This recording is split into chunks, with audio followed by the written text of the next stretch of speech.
All right. Hello, everybody. Welcome to another episode of Sunday Futures.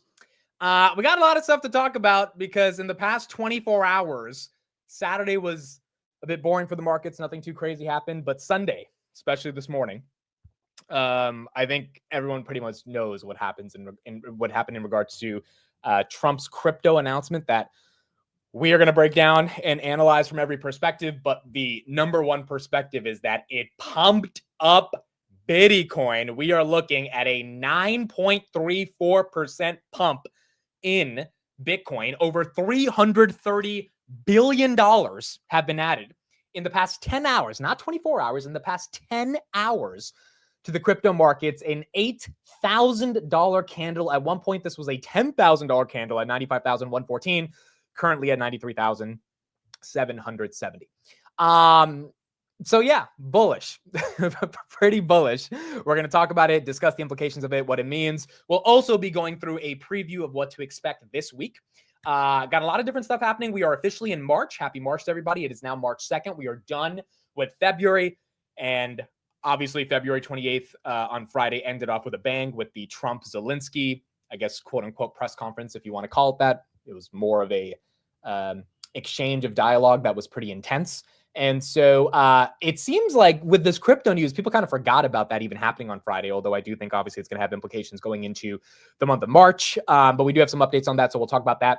Along with the tech sector, we are now done with March, or done with February, and we are entering into a stock market that still has fear and greed at extreme fear. At one point, this thing was at 16 on Friday. This was below the August 5th lows. Now we are back at 20. So getting a little bit of move above the extreme fears we saw, but still, now that we are, and I don't want to definitively say this, but now that we are somewhat risk on again, based on what happened with crypto that we'll talk about for our first topic, what does that mean for growth stocks? What does that mean for the crypto proxies, the Robinhoods, the Coinbases, the MicroStrategies, the iBits, the Bitcoin miners? I mean, all of those I think are going to open up pretty green in the overnight markets when they open up in 12 minutes. But if this Bitcoin pump can sustain itself, and I have some, I guess, logic for why it's going to sustain itself, and we'll talk about that in a second. But if it does, I think we're back to being risk on. Crypto proxies will start to do well.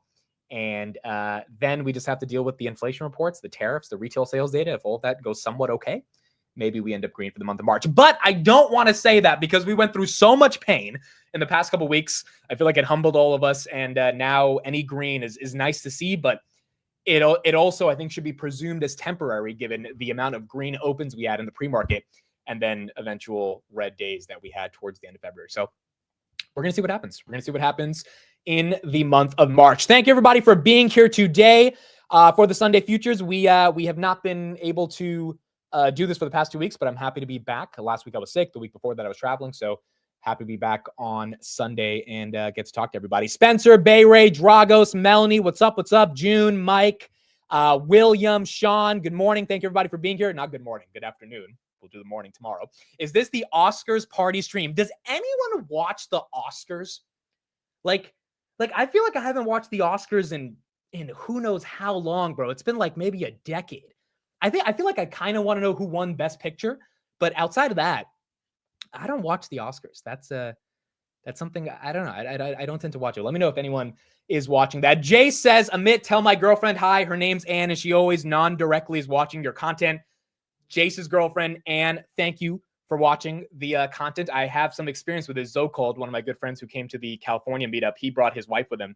And his wife was just saying that, I'm on the big screen and she constantly has to hear my voice the whole day. So it's like, I appreciate you putting up with me. And hopefully Jace is making some good money and you guys are enjoying some of the content. So thank you, everybody, for being here today. Shout out to Zocold. He's right there in the chat as well. Yeah, no one watches the Oscars, right? No one watches it. No one. I don't know who's even nominated for Best Movie. Like, did Oppenheimer win Best Movie last year? Was it up for nominations? Yeah, I just don't think people care that much about the awards in and of themselves. But nonetheless, we got markets to open up. We got 10 minutes until we get into the overnight markets, and we have a lot to get into to keep going from there. All right, so let's get started with what's going on with crypto. Let's get started with the crypto pump. First of all, before we get started on that, I just want to say thank you to everyone who's been showing love on the first official Amit Kukreja podcast, which is what we're sticking with in terms of the name right now.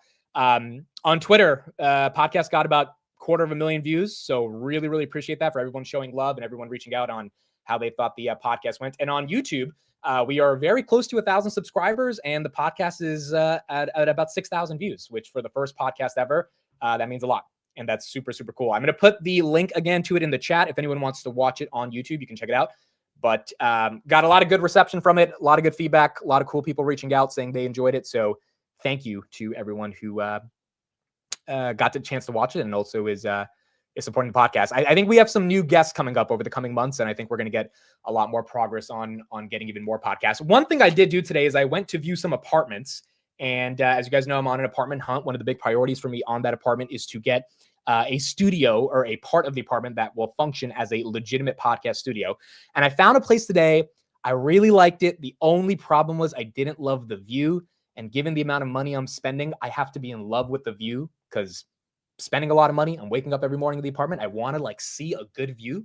So I'm still looking at a bunch of different options, and we'll see what we come up with. But it seems very likely by June, July, the move out will happen, and I'm really excited for that. But I want to do it the right way, which means we need a good part of the podcast, a good part of the apartment to be reserved for the podcast. So likely getting a 2-bedroom, and we need a good view, dude. Like I want a really good view. So we're going to see. I want the skyline in New York City. We'll see if we can make it happen. It would be really nice to get it.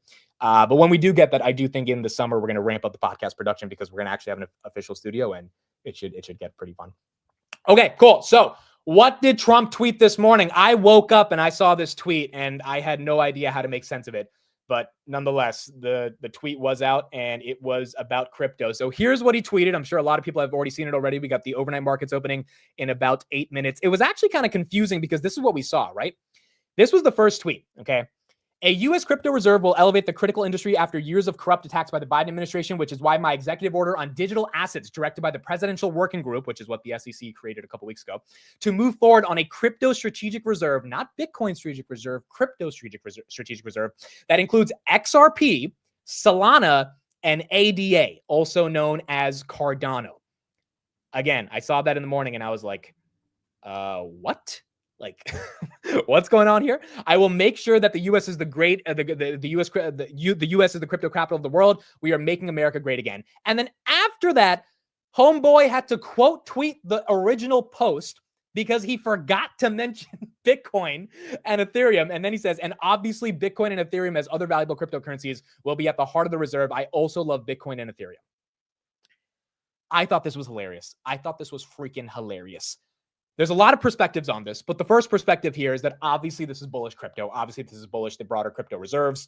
This is bullish for the crypto ecosystem, and it's bullish for the landscape if the United States is going to be spending what seems to be like tens of billions of dollars and actually creating, just like we have a gold reserve, a crypto reserve. Now, a lot of people don't like the concept of crypto, and we'll talk about sort of the I guess philosophical implications of spending U.S. taxpayer dollars on this, because that's what they're going to be spending. I mean, they're going to have to be spending our tax dollars to buy this stuff.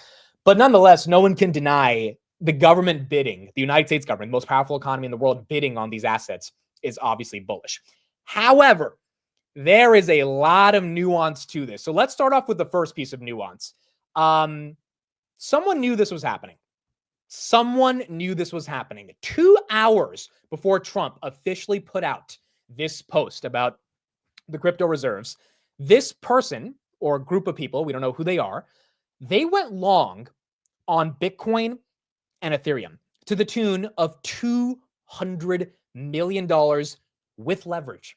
They are 50x leveraged on Bitcoin and Ethereum, and they entered in when Ethereum was 2,100. They entered in when Bitcoin was 85,000 with 55,663 Ethereum coins and 838 Bitcoins. And they used 50x leverage to maximize the position, which simply means that they have a very small margin of safety. I believe the number is that if Bitcoin or Ethereum were to fall 3 to 4%, they get liquidated completely. Let me say that again. If Bitcoin and Ethereum, or just the crypto market in general, right, were to fall 2 to 3%, they get liquidated across their 50x leverage long. That's the whole point of being on leverage, right? The gains are massive, but then if shit tanks, like the losses are really bad as well. So the only way you would go long $200 million worth of Bitcoin and Ethereum hours before we get one of the biggest announcements ever in terms of the crypto strategic reserve, and sort of like a definitive announcement by Trump. It seems very likely it's going to happen. David Sachs also had some stuff to say this morning that we'll look at, but it seems like it's going to happen now. Is one of two things. Either A, you know that it's going to happen, which seems to be the most likely, or B, you are one of the biggest degenerates on the face of the earth if you didn't know Trump was going to tweet that and you go 50x long to the tune of $200 million with Bitcoin and Ethereum, knowing that your margin of safety is a couple percentage points and you lose all that money. I think someone knew something. I think someone knew something. And if they didn't know something, we need to figure out who this trader is, because they're one of the best traders ever to be able to pull off this trade. Now Bitcoin well above where they entered in at 85,000. And where's Ethereum? Ethereum right here. Yeah, 2,400. They entered in at around 2,100. So look, someone knew something. It is my belief that the person who knew something is very close with the Trump administration, probably very close. Not really the Trump administration, but the Trump crypto boys, which I think there's a bunch of them that are in a group, but one of them is called Eric Trump, who ironically, and I made fun of him for saying this. I think a lot of you guys made fun of this as well. When Bitcoin was tanking pretty aggressively on February 25th, now we're on March 2nd, so about a week ago, what did Mr. Eric Trump tweet? Buy the dips with a Bitcoin B. And this thing got 14 million views, and a lot of us kind of laughed at it because MicroStrategy was tanking. Bitcoin was at 80,000, and it was like, look at this guy trying to pump his bags. No. It wasn't that he was trying to pump his bags. It's that he knew the bags were going to be pumped, and he was trying to give everybody a warning. I commented right here. I mean, how much simpler could it have been? Next time Eric Trump says buy, I think we take that more seriously than not. But it's pretty obvious. It's pretty obvious that he knew something was going to happen, and then it happened today. And the way it happened was a violent candle to the upside. Another theory, and this is a theory that I think is actually very possible. I know some of you guys are saying Pelosi in the chat. It could have been Pelosi, or could have been our boy Barron, who said, Father, can you do me a favor? I just placed a $200 million long on Bitcoin using 50x leverage. Do you think you could tweet something out? And maybe Mr. Donnie T did his son a favor. So whoever it is definitely had information. There's no way that they didn't have information. And whoever did it got to benefit from it. Is this good? Is this bad? I mean, that's up to interpretation. At the end of the day, like, I'm not a fan of people, gaining this much leverage and access based on insider information, but it is what it is. These are powerful people. Me complaining about it is not going to do anything about it. You complaining about it is not going to do anything about it. The point is, how do we benefit as an entire investing community? And unfortunately, we didn't know the exact date and time that tweet was going to go out. But if you've been buying the dips on Bitcoin, if you've been buying the dips on Robinhood, in 2 minutes, we're going to see how Robinhood opens up as the overnight markets open. If you've been buying Coinbase, buying IBIT, if you've just been strategically DCAing into crypto exposure assets, I mean, if this Bitcoin thing is true, the strategic reserve is true, and it's not just like a pump and dump and Bitcoin's going to go back to 80K when nothing ever happens, then it looks like these crypto assets or crypto proxies are going to be re-rated again by the market, which begs the question, can Robinhood go up 10% this week if all growth stocks are down, right? Because Robinhood is still a proxy on the market. So how does crypto go to the moon, but growth stocks don't, right? That's a big question. Is this kind of emblematic of the fact that growth stocks are going to do well? Or is this going to be one of those things where it's crypto in isolation because their strategic reserve is enough of a catalyst, but crypto doesn't really move in isolation. It moves with the NASDAQ. So I think there's a lot more questions than answers, but eventually we're going to figure out, hopefully this week, what direction it's going in. And it seems like that executive order by Trump around a strategic reserve will have the chance to be implemented. And if it does, and especially if it's Eric Trump or Barron that full ported the leverage with 200 million, ironically, I hope it's them, because then like Trump has an incentive to actually like get the thing done and not just talk about crypto and like make the strategic reserve happen if his kids are like 50x leveraged, because at least the rest of us will benefit from the strategic reserve happening. But I guess we're going to see this month if it actually ends up playing out. All right, here we go. 8 p.m. The overnight markets are open. Let's take a look at how everything is opening up. Let's start with Robinhood. $53 on Robinhood, up 6%. We are up 6% on Hoodie. We are up 5.4%, $52.81 on Robinhood. Tesla is up 0.69% at $295. SMCI is down 0.14%. S&P index is up slightly. Palantir is up 0.59%. Apple is up 0.05%. Meta is up 0.19%. Again, Bitcoin at 93.3. Amazon at 212. That's basically flat. Micro freaking Strategy, holy crap, is up 16%. So last week, MSTR bulls were crying. This week, they got to be celebrating, at least for now. 14.7%, almost back up to that $200 range. Look at Rocket Lab. Well, no, that doesn't trade overnight. Someone probably has it on IBKR. Let me know. I would imagine Rocket Lab's probably relatively green, up 0.5% to 1%. But that one was up 3% and it came back from the bottom on Friday. Nvidia's down. Nvidia's red. I now have 605 shares of Nvidia. My original position was 500. I bought 100 shares over the past week, 105 shares. Average is 125.28. 124.50 is what we got on Nvidia. Google's up a little bit. AMD is up a little bit. You know, guys, not everything is really pumping. The only thing that's up dramatically is Hood, up about 7%, 6.83. MicroStrategy and Coinbase up 10%. Everything else is kind of flat, to be honest. Everything else is kind of flat. Marathon, yeah, let me check the Bitcoin miners. So Marathon, I think Marathon's up at least 5%. Marathon, does Marathon not trade overnight? Hold on, let me check Robinhood. Weeble's not showing to me. Marathon definitely trades overnight. Marathon's up 14%. I don't know why Weeble's not showing it, but 14%, 1589 on Marathon. So Marathon's up 14%. The people that are checking the international markets for Rocket Lab are saying it's up 5%.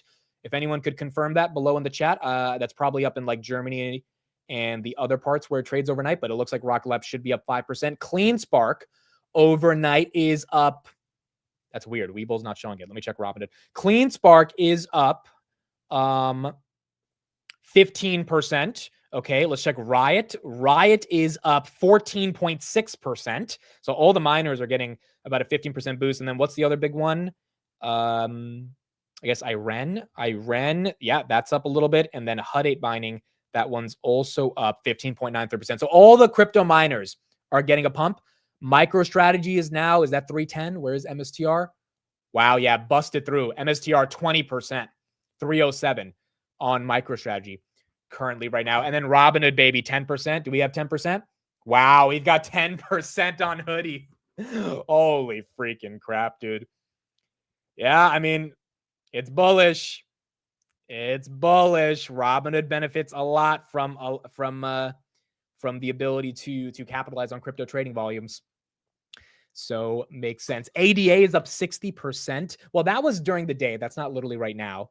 But Cardano, yes, that one. Let me pull up CoinMarketCap. So this will give us a good read of the broader crypto industry right now. Rocket Lab up 3.95%. All right, cool. Rocket Lab 3.95%. So this is what we got on crypto. You got Bitcoin, that's up at 9% in the past 24 hours. Ethereum 11%. XRP 31%. Tether is up 0.05. Solana is up 20%. Solana was at almost 130 on Friday. Binance Coin's up 2%. Cardano's up 66.26% at $1.09. Dogecoin's up 15%. All of these still significantly lower than their all-time highs. Like Dogecoin was at 45 cents a couple months ago. Solana was at 300 when the Trump meme coin launched. So they're not really there yet, but it's better than being stuck in the gutter, which is where they were over the past, basically over the past 2 weeks. And so looks like, I don't want to say we're back, dude. I don't want to say we're back, but it looks like, at least for now, the crypto markets or the crypto proxies are loving this. Tesla now up 2% overnight. Palantir's up 2%. All right, is NVIDIA finally moving? We need NVIDIA to move. NVIDIA's still down 1%. Damn it, dude. NVIDIA, man, like the narrative on NVIDIA is so bad right now. And I kind of like that because that just means hopefully, we should get even better buying opportunities on it. But Steve had a great post today. We'll go through that as well. Steve did some really good analysis on NVIDIA on Twitter. And he was just like, dude, this I don't know what argument the bears are looking for, but it's not in the numbers. It is not in the numbers. SoFi is up 1.1%. SoFi, unfortunately, does not have crypto. So they're not going to get the crypto bump that Hood and Coinbase and MicroStrategy are getting. Nubank is up 2.79%. Google's up 0.19%. But if SoFi can get to crypto, that would obviously be very good. NVIDIA down now almost 1%. Where's the Max 7? Meta is up 0.012%. Apple, we have some news on updates on Apple. We'll talk about that as well. That's down about 0.10%. And then Amazon right here, that's up 0.22% at 212.15. All right, cool. So let's continue going on with our crypto coverage and talk about what's going on with Trump. So here's another nuance to this whole crypto strategic reserve thing. And I'm going to do a poll right here in the chat. And the poll is going to be pretty simple. The poll is, do you think reserve is going to work? Do you think the SR is going to work? And what I mean by going to work is, Is it actually the way I would interpret going to work is it actually going to be funded the right way? Is it actually going to be done in an ethical format? Is it going to be done that's transparent? Is it going to have the assets that matter? Obviously, if Trump were to put his own Trump meme coin in the reserve, that would be not the right way the strategic reserve should be working. It could pump Bitcoin, but there's a difference between the strategic reserve pumping crypto assets and actually working. And to me, something that's working needs to be done in a very sophisticated way. And then hopefully the byproduct of that is that it also creates momentum for the crypto assets. But do you think it's going to work? Do you actually think it's going to work? Here's a piece of news for why I'm skeptical it's going to work, although I obviously want it to work. Take a look at this. Take a look at this. So we looked at the Trump tweet today, right? Bitcoin, Ethereum, XRP, Solana, and Cardano. Those are the main currencies or the assets, I guess, that Trump is like advocating for. Well, take a look at Bitwise, which is a Bitcoin ETF and a sort of like call it a Bitcoin holding company. BITW, that's the ticker symbol. The top 5 holdings of the Bitwise 10 crypto index fund is ironically Bitcoin, Ethereum, Solana, XRP, and Cardano. And that's quite the coincidence that Bitwise, which will matter in a second, has the top 5 holdings of their crypto index fund, which is what Trump is pumping with his crypto strategic reserve tweet. Well, why would Bitwise have those exact 5 holdings? Well, one of Bitwise's most earliest and strategic investors is none other than Kraft. And who is the head of Kraft? David Sacks. This is why I am sympathetic to the people saying this is an absolute grift, this is a Ponzi, and this is Sacks and Trump basically playing everybody for fools and manipulating the crap out of the market. I mean, what do you say when you see this? What do you say? What do you say? I mean, I'm happy if this thing pumps up Bitcoin, right? Because of my own interest, because I own Robinhood, and that's my crypto proxy. So like, in one respect, I'm happy about it. The other respect, I'm like, this is a fucking grift. This is like an obvious grift. And the guy is, he's like shamelessly, and I know Hunter. Like I've messaged Hunter before. Hunter is a good human being. He's one of the guys who runs the Bitwise fund. I actually interviewed the CEO of the Bitwise fund back in like I think September last year. So like these guys are not bad people. They donate 10% of their profits to Bitcoin development companies. They're just taking advantage of the fact that their biggest investor, Kraft, which is led by David Sacks, is now the crypto czar. And I wonder who whispered into Trump's ear to put freaking XRP, Solana, and Cardano into the strategic reserves. Because I don't think it happened randomly, is the point I'm trying to make. So, yeah, I mean, well, what's the takeaway from this? There is no takeaway other than like it's happening. And if you believe in this, then I guess you buy those assets if you want to get exposure. If you have other ways to get exposure, you do what you got to do. If you think it's all bullshit and it's all going to fail, you stay away from this stuff. But the point is, this is what's happening right now. It's hard to imagine that this is the most ethical. I'll say it like that. But regardless of what I think about it from its ethicality, it's happening. And I think the question is just how do you get exposure to what is happening? My exposure has always been Robinhood. It's always been the way I can sleep well at night because it's a real business with a real founder that uses crypto as a catalyst, but is not solely related to crypto. But if you are in those assets in and of themselves, you've got to really be hoping that the strategic reserve comes to fruition. Palantir right here up 2% as well. And if it doesn't, who knows what happens to those different assets that Sacks has mentioned. So it's always rigged, Bo. Yes, it is always rigged. I guess we can only exist in the interpretation of how it's getting rigged. 59% of you said you do think the strategic reserve is going to work. 41% say no. I would say my gut feeling is that it will work because I think at least some of the right people are in positions of power to make it happen. The question is going to be like, how do they do this? Where did they get the money from? Well, here's the next question, and then we'll move on to some other topics, but here's the sort of last way we'll end up the crypto discussion. Do you think that your tax dollars, let's make the poll of that. Do you think your tax, because this was a big debate on Twitter today, do you think your tax dollars should be buying crypto? Do you think US tax dollars should be funding the SR? Here's 2 perspectives on this. Obviously, the first perspective is no way. I don't care about crypto. Why are my tax dollars going to this? Like, this is not the way that I want my tax dollars to be used. There's all these different problems with healthcare, education. We're $36 trillion in debt. Like, there's so many better ways to allocate US taxpayer dollars in a way that makes more sense. The other perspective, which I am sympathetic towards, I am sympathetic towards this perspective. The other perspective is the government sucks at allocating our capital. Like it is. I mean, if the Doge has proved anything, it proves how idiotic the government is at distributing our capital. Bitcoin, forget the other currencies that Trump mentioned, or the other assets. Bitcoin is the best performing asset of all time. If you have some level of orange pill in you, I mean, do you think your tax dollars will have a better ROI in Bitcoin 10 years from now, or being distributed to fund some agency that is bureaucratic? Right? Like, I think those are two valid perspectives. I understand the first perspective of just like, screw this. Why is my money being used for some crypto nonsense that I don't believe in? But the other perspective is a little bit more objective of like, okay, this is the best performing asset of all time. We do have a strategic gold reserve, and taxpayer dollars go to fund that. If Bitcoin's better than gold, if it's, not to sound cliche, but digital gold, then maybe it's better being allocated there. IBIT, by the way, is up about 10.5% as well. That's the BlackRock Bitcoin fund.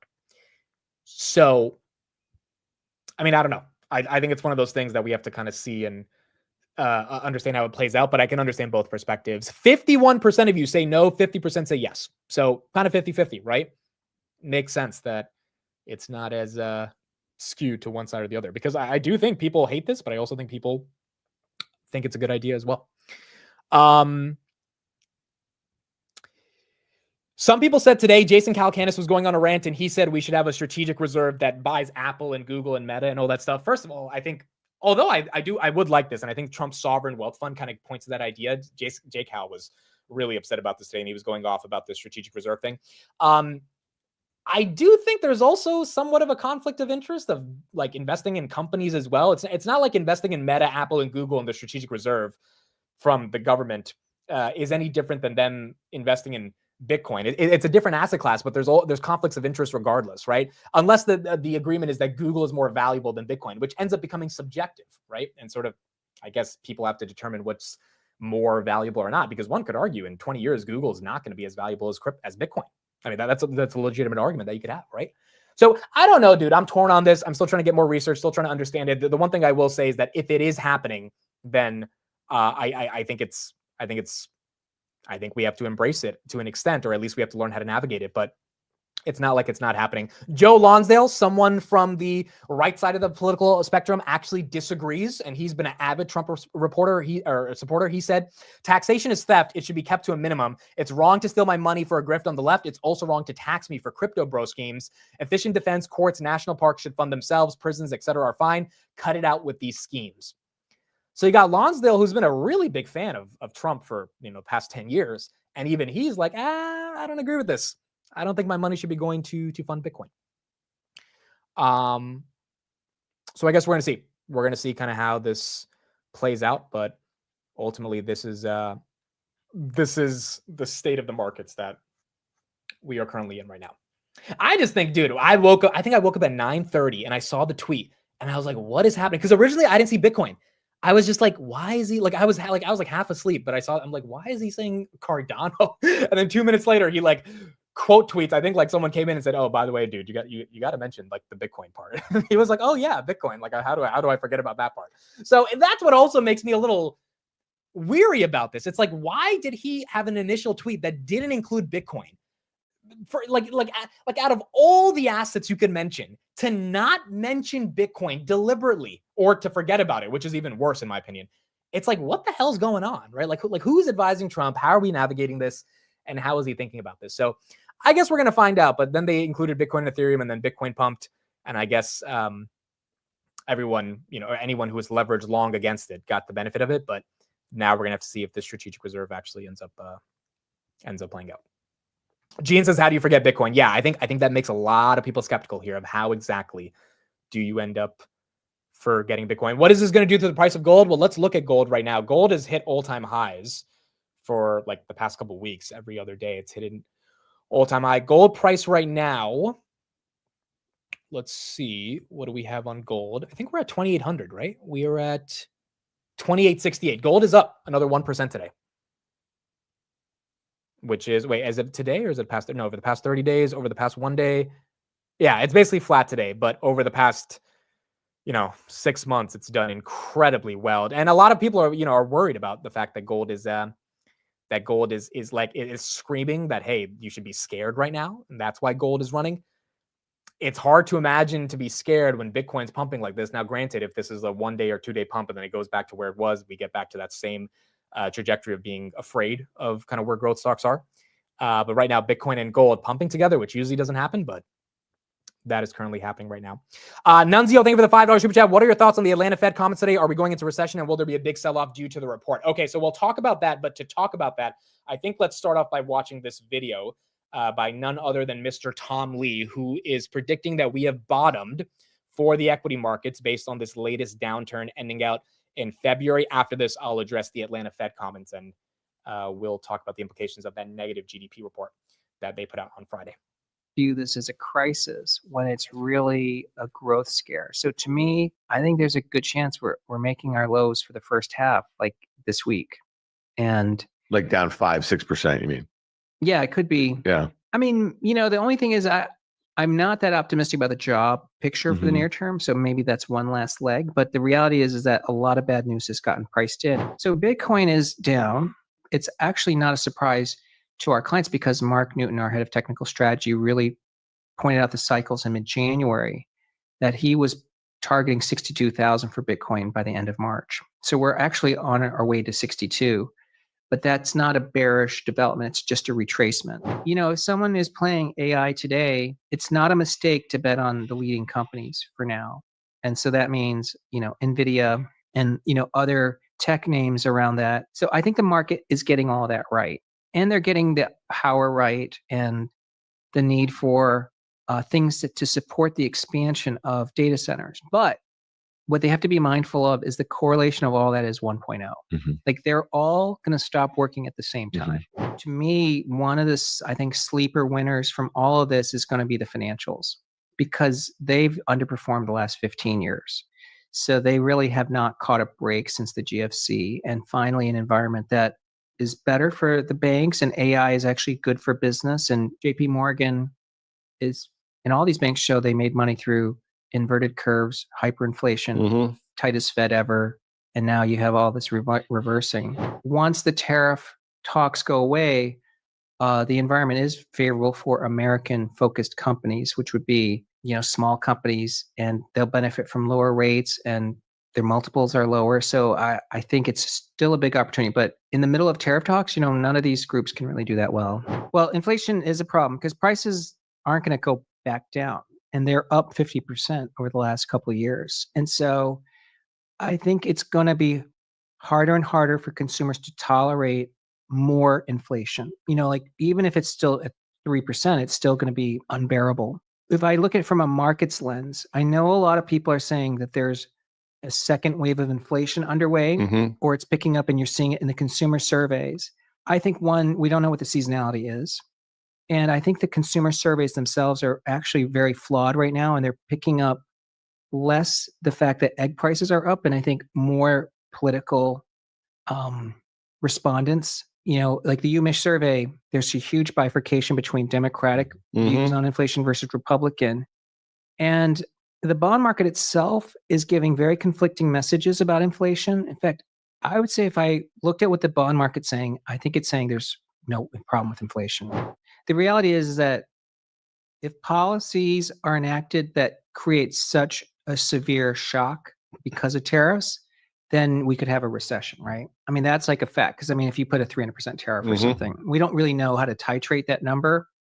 And that's why investors are nervous. But it's at the same time, the tariffs are accomplishing the administration's goals. Because if I was the White House and I know that I have some opposing risk from the Fed today, because the Fed's hawkishly paused. Well, if the tariffs are causing confidence to fall and business activity is slow, then the Fed has to get off neutral. But then everyone's playing a dangerous game because, as you know, you don't want to get stall speed in the economy, because the day the economy gets to stall speed, we open up the uncertainty of a recession, because, a shallow recession, a recession is unknown once it starts.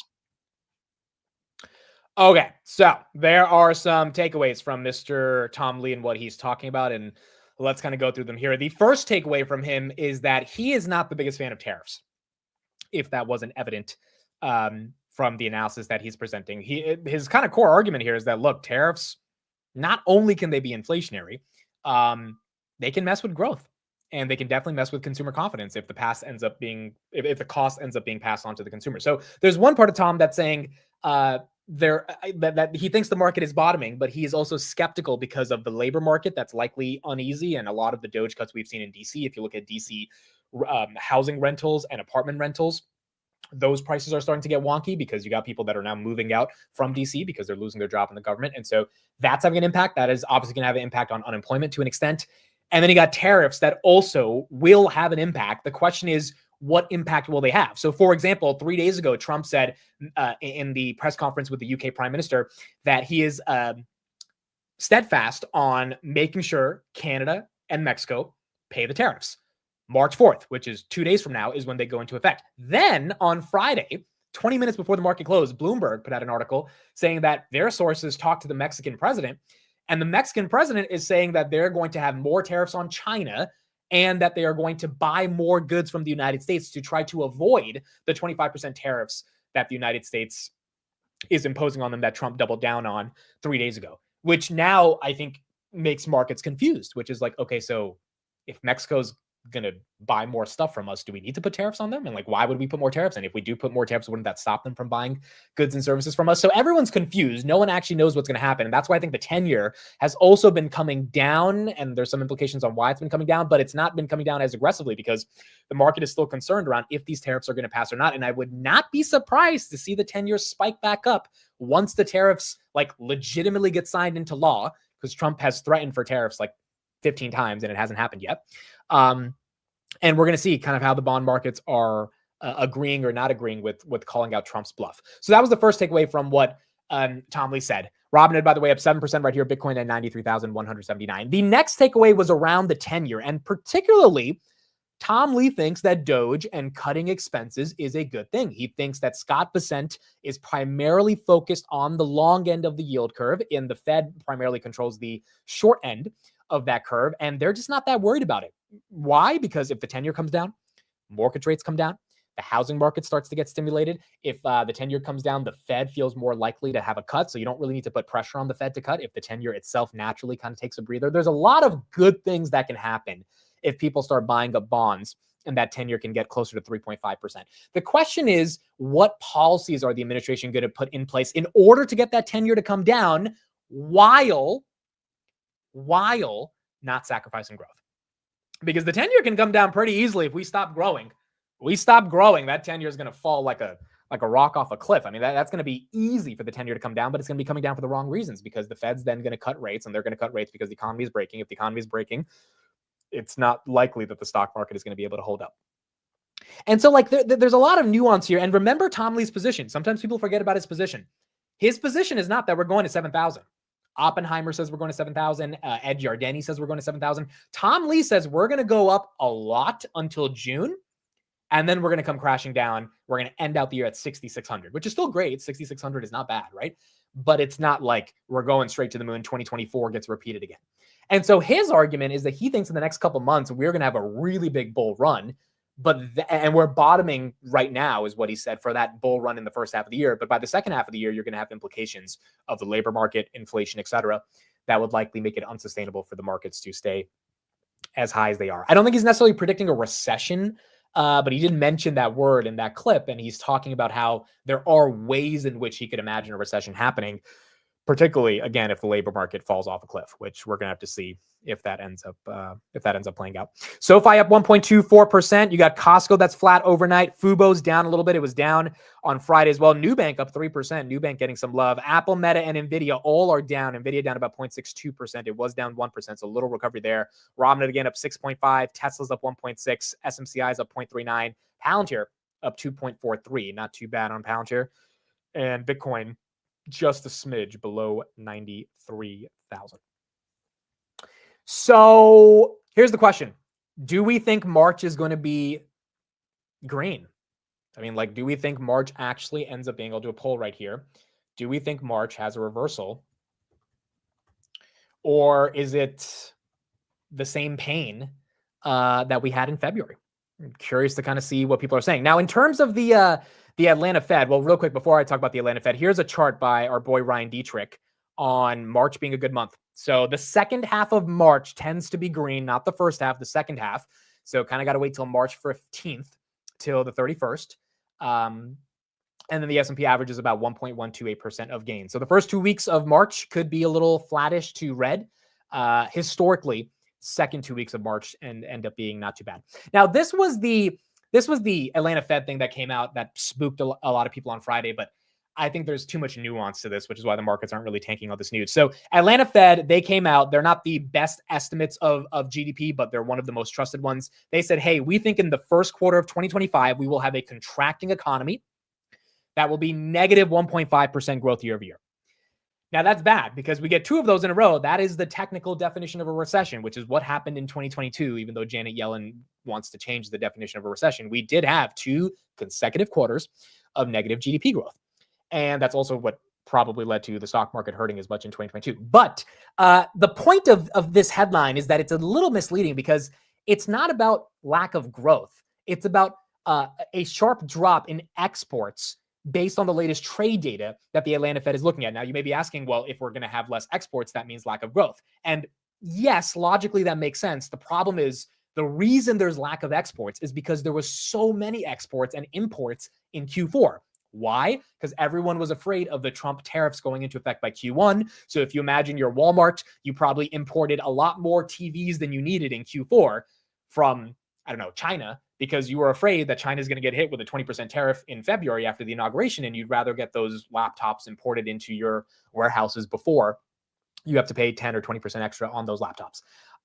So that doesn't mean necessarily less growth. That means less growth from a trade perspective, but that still means that Walmart has plenty of laptops that they can sell to people. And as long as the demand for laptops is stable, they'll be able to sell those laptops and be able to raise money that contributes to tax revenue, et cetera. So it doesn't necessarily mean that Q1 is going to be horrendous, but it does mean that there is a world in which we don't literally grow, which again brings so much nuance. It's like, what does it mean if we don't literally grow? Is that the worst thing for the economy? Does that mess up consumer confidence? Do consumers start feeling, okay, well, if the economy is not growing, I'm definitely not going to get a promotion or going to get a raise in my job. So I better hold all my money and not invest in stuff or not be super risky. Definitely not put my money into a meme coin. Definitely not go out extra and spend $500 on a dinner. Like, people will get a bit more conservative if they think the economy is not growing, because then they think their own personal situation is not going to grow.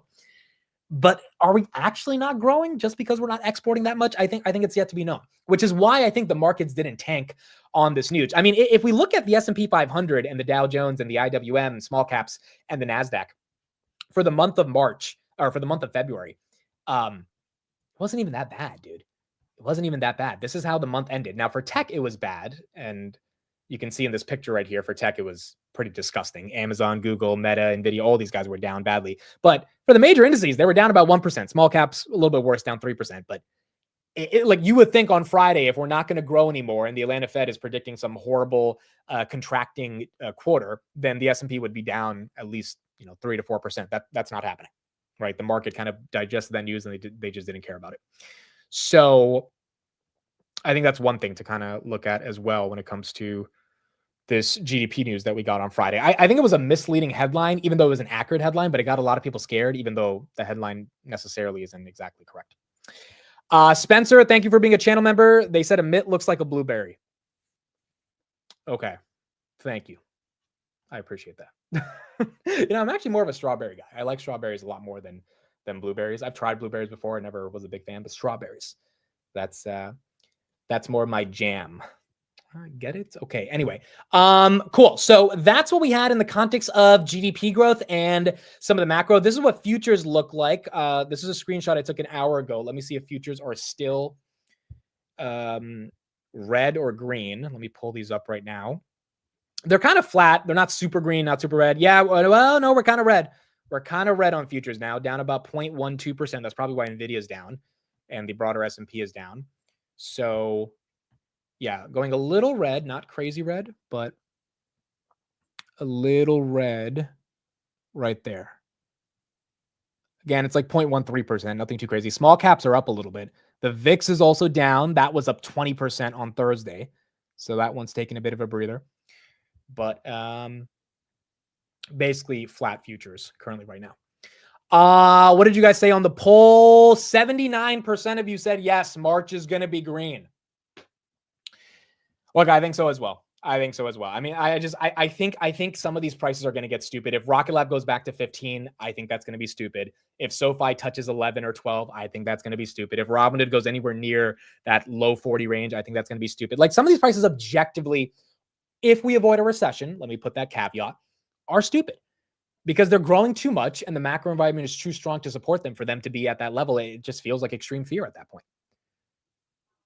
So, I mean, I think we're going to have to figure out how it plays out in March. But if these prices continue to fall, barring anything crazy happening with the economy, Tesla right there up 299 as well, then I think these dips get bought. Palantir as well, 2.27% currently after hours right now.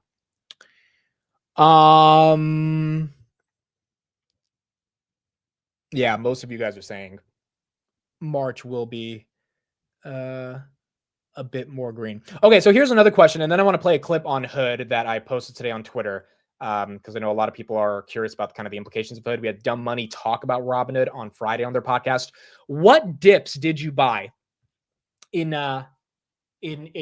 February? I bought Nvidia, bought Rocket Lab. So now I have about 500 shares of Rocket Lab. I have 400 shares of SoFi, about 200 more shares of SoFi. Bought 105 shares of Nvidia. And I think that's it. Oh, and I bought some Robinhood options as well. You guys know I'm in the 95-100 call debit spread. So I bought some of those. I bought some Robinhood as well at 45.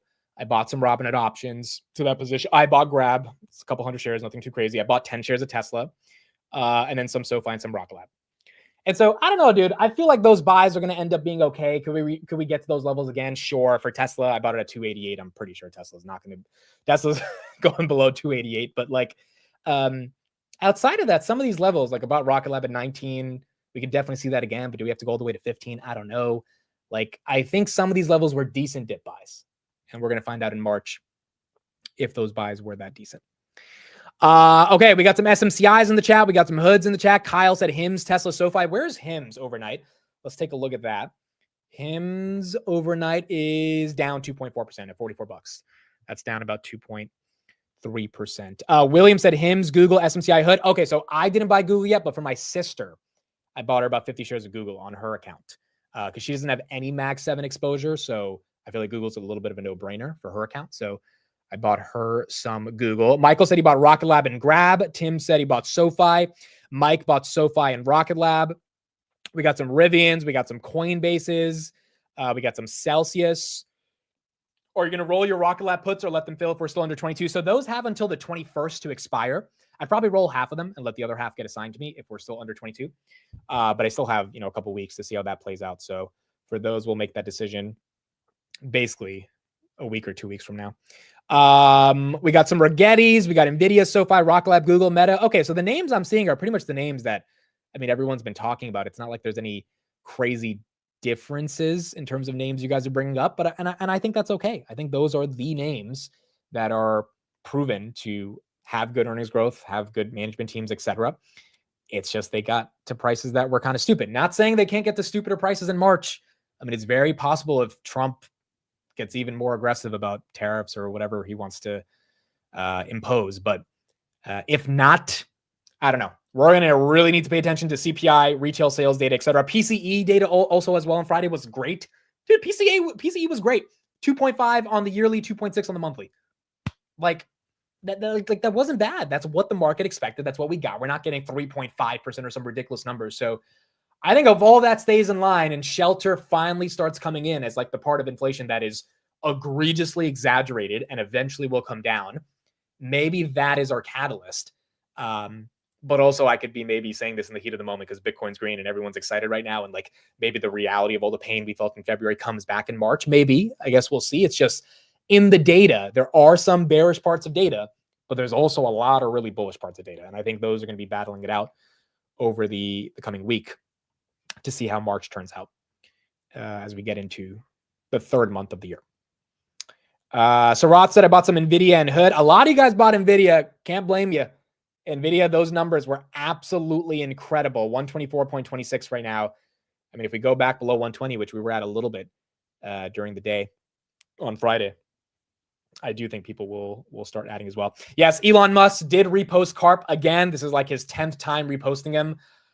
We've talked about it ad nauseum about Doge having a connection with Palantir. Maybe it's going to happen, maybe it's not. But Elon is definitely acting as if he cares about Palantir and Carp by all these reposts, and maybe that is going to lead to some type of Doge partnership. All right, so here's the dumb money take on Robinhood. It's a 5-minute video. This was from their podcast on Friday. For those that are into Hood or into the sort of asset classes around innovative tech companies in the finance space, this is what they said and why they're doubling down on it.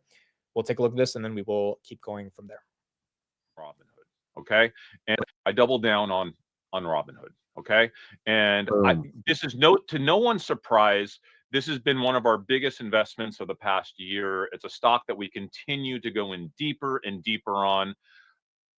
Dave, when I saw the comment from Bilal, I was already so hyped on Hood the past couple quarters. Yes. Every theme I saw your tweet. about we had a phone call, and then I saw the tweet about our phone call. Yeah. So every single thesis that we have about this administration leads us to one place: Robinhood. Robinhood. Like, Robinhood seems to be the biggest beneficiary of everything happening in the world right now. Okay. And so when I heard that Vlad is now hinting that Robinhood could eventually become like a real estate broker, okay, you could eventually buy your house through Robinhood. I thought his level of aggression on how broad he was going to take Robinhood over the next 5 years was like sky high. Now he's going to the moon. Like, He's literally said he wants to have a share of every financial decision you make. Robinhood wants to be a part of. Yeah. Yeah. And what is the biggest financial transaction for most people? It is the purchase of their home. How could they not? I'm surprised that we didn't see this coming, that they would at least hint at being in, and who knows how long it would take to actually come to fruition if it ever does. But it just seems natural for Robinhood to get into the real estate game. So Robinhood wants to be your bank. They want to be your debit card. They want to be your credit card. They want to be your stock broker. They want to be your crypto broker. They want to lend you money. They want you to buy your next house through Robinhood, where they'll probably pay you money to sell your house through Robinhood with zero commission. Okay? Can you imagine that? Or as we talked about, what if they give you 3% cash back on the sale of your home if you use them as your mortgage lender? That would be wild, dude. If there was cash back from some type of mortgage commission that Hood did, there's just so many ways they can go. I don't think it's happening anytime soon. I think it'll take them a while to set up this real estate part of the business. But the fact that they're thinking about it just leads to the level of innovation that Hood continues to show they have. By the way, take the money you save selling your home and not paying a commission to gamble on Robinhood, because they're going to be a prediction market. And Vlad seems to think that all sports wagering is really just a prediction market. So it should be legal for them to do as well. So they are going to anything that touches money or finance in any way Robinhood wants to own. That sounds like a bigger than $40 billion company to me. What do you think, guys? I completely agree. That is why I got into Robinhood aggressively, and I feel like I'm not in enough. The only negative on Robinhood right now is that we're seeing a massive pullback in the crypto market. The meme coin sector is getting slaughtered, and that is a really high margin sector, I believe, for Robinhood. So that's not good in the short term for Robinhood, but I don't really care about the short term kind of flux. I agree. In the short term, if Robinhood goes back to 25, I mean, please give me that, dude. I really don't care the short term fluctuations. And I think Chris Camillo's on the same time frame here. It's this is going to be one of the most important financial institutions of our lifetime. So short term dips are for buying for Hood if you have the sort of 10-year vision on holding the name. Fluctuations for Robinhood. For me, this is like a multi-year social arb trade. I believe that Robinhood at some point in the next 20 years will be the largest financial institution in the world. That period. I believe that. I believe it will be larger than Schwab. Be larger than Goldman, be larger than Bank of America, Now that's a hell of a prediction. I have not said that publicly, that Robinhood will be bigger than Schwab or Bank of America. Would those guys have trillions in assets? Schwab in particular, 9 trillion.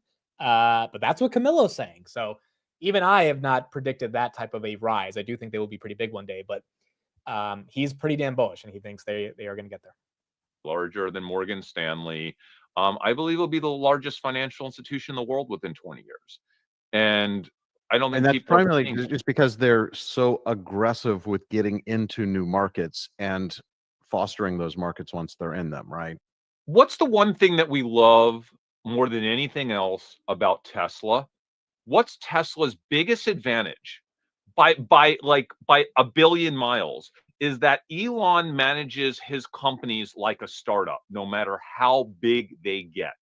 There's only one other company that I could think of that operates like that, with that same mentality. And there's probably others, but the one that comes to mind is Robinhood. Yep. And it's the same mentality, you know, that's in our DNA. Like, for those of y'all who don't know us, like, we're early stage startup operators. That's what we've been doing essentially our entire career outside of investing. So we have a deep respect for companies that are willing to get aggressive and always maintain that startup mindset, because we've also all three have had the privilege of working at very large, crappy incumbent companies, and they just can't do it. They just can't do it. That's an advantage that I will double down on all day long. So I agree with that. I agree. Obviously, they're speaking my language right there. I think it makes a lot of sense. Now, the hood dip, I got in at 45 on the equity.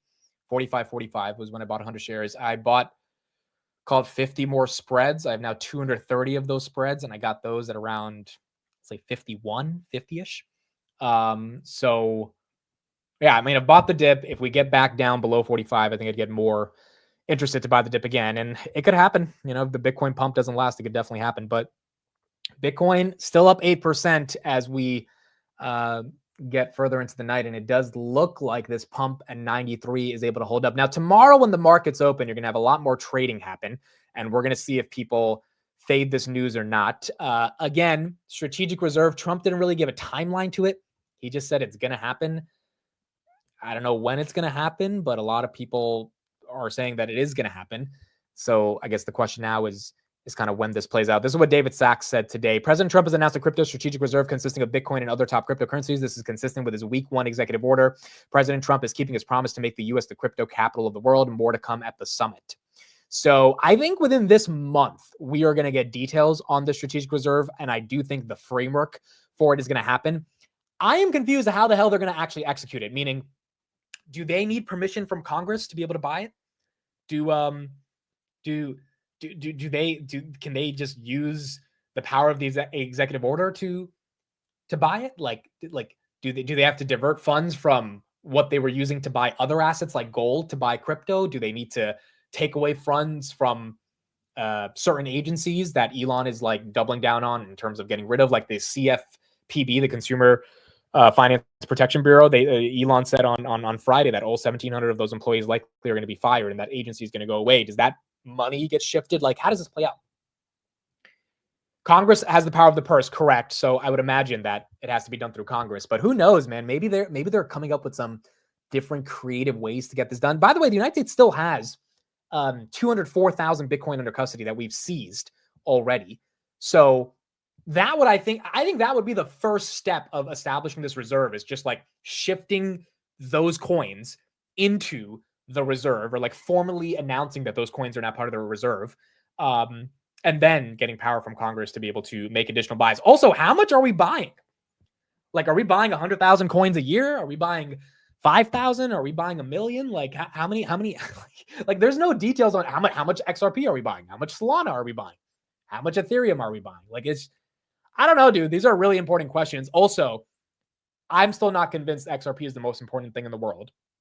Definitely not convinced Cardano is an important asset, or even Solana and Ethereum. Now, look, I understand Solana and Ethereum a lot better than XRP and Cardano, and I can see their use cases, but long term, like, the only one that's like etched in my mind is like this will be around is Bitcoin.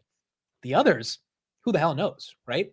So from that perspective, it's like, or do we position size? Like if we're buying 100,000 Bitcoin, are we buying the equivalent amount in Solana?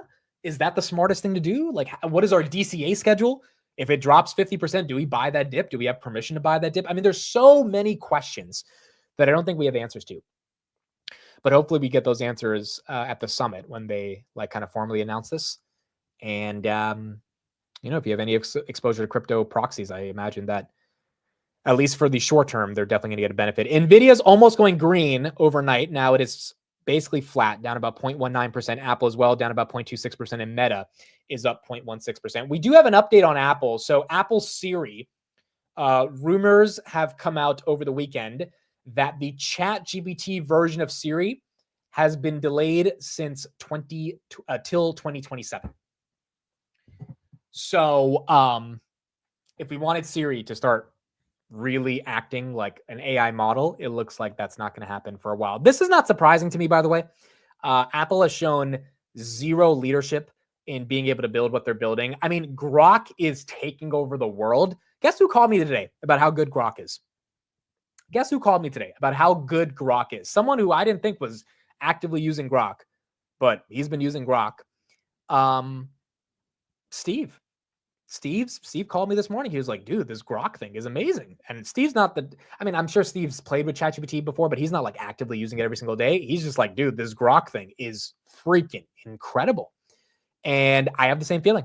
I've been using it religiously. But I'm getting to the point where I'm legit going to cancel my GPT subscription because I'm paying $50 a month for Grok and X Premium or whatever. So like, there's no point of paying $20 for GPT. And it's getting to the point where I really do feel Grok is so damn good that I'm going to grok.com before I go to GPT, which is a massive change of habit for someone who's been using GPT for the past year, pretty much every day.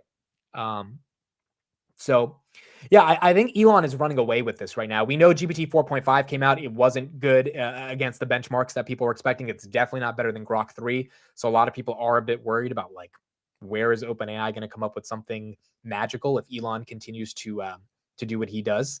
So I guess we'll find out. But right now, I think XAI is running away with the prize when it comes to the best large language model that's out there. Spencer says, I canceled my GPT and Perplexity subscriptions for Grok. Yeah, that's another thing about Perplexity, dude. Like, what is the moat for Perplexity, bro? And I don't think Perplexity is going to go out of business or anything, but it's just like the whole point of Perplexity is to like summarize the internet answers in one place. Like, but that's what Grok does. Perplexity is worth $9 billion, doing 50 million in revenue. Do they deserve to be worth $9 billion? I don't know. It's just the space is moving so fast, and I wouldn't bet against the CEO of Perplexity because he's a hell of a founder, and I think he will either get an exit that's higher than 9 billion or continue to keep growing. But the models are getting commoditized very easily. This is another reason why I'm so bullish on humanoids, because if the models are all commoditized, then the hardware around the models that does useful embodied work is also going to be very important. And that sounds like humanoids. That sounds like bots, whether it's Figure, Tesla, Apptronic, whatever it may be. But the models will just be brains for those robots at the end of the day. Karthik says, how do we short Claude and OpenAI? You know, ironically, OpenAI. So here's another thing about this. OpenAI, again, is raising at 250 billion. Claude is raising at, or Claude already raised at 60 billion. They finished their raise on Thursday. Here's a headline from Bloomberg that I don't know what the hell's going on with SoftBank, but, this is the information. The information reports that SoftBank is in talks to borrow 16 billion with a B in its latest debt deal to fund its investments into AI. SoftBank is putting 40 billion into OpenAI.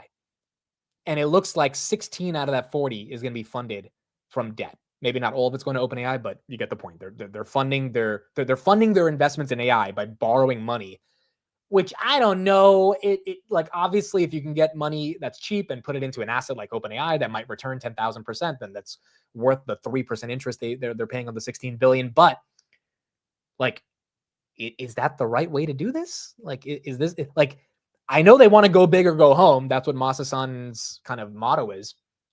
But 40 billion into a product, aka OpenAI GPT, that doesn't have a humanoid sector, even though OpenAI is working on humanoids. But I mean, you guys have seen Figure's humanoids and nothing from OpenAI. Like, there's just like, I'll believe it when I see it, right? There's just no real progress there.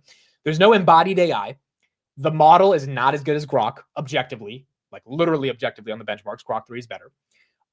The API calls got a big slap in the face by DeepSeek. We covered this on Friday, but DeepSeek lowered their API costs by 500%, which means they're completely destroying their margin to be able to compete with OpenAI. So this right here, they're charging $2.19 per million tokens, which is 25x less than OpenAI. So a lot of these startups that are paying OpenAI for their API calls, they might start going to competitors like R1 from DeepSeek because it's simply cheaper. And if you're a startup and you're an AI startup, you need cheap tokens to be able to generate outputs. And if the results are relatively the same between OpenAI, DeepSeek, et cetera, what's the competitive advantage? So again, I said this a month ago when they announced the $250 billion range. I think that OpenAI is working on something that none of us know about. And because they're working on that thing that none of us know about, that is why SoftBank is committing so heavily to putting in $40 billion. Or SoftBank's just freaking stupid. And quite frankly, I don't hesitate saying that because SoftBank has made some pretty stupid investments, like some pretty egregiously stupid investments. The most famous one is WeWork. I mean, that one just went to absolute shit. And another one is, selling Nvidia in 2019. Not they made money off of it, right? But like you would think if you're an AI internet investor, like you get the space, you don't sell that early, or else you just didn't see the revolution that was coming, which begs the question, why were you even invested in Nvidia in the first place if you didn't realize where the world was going, right? Because that's your whole job as a VC, to see the world before the public markets see the world. And that's why you get the 1,000x return. So, I mean, it's not like they've made the best decisions in the past. It's not like their track record is flawless. So putting $40 billion into OpenAI could be very SoftBank-esque in terms of making a dumb decision, or it's something they know that we don't know. And that's how they're justifying being able to make that investment.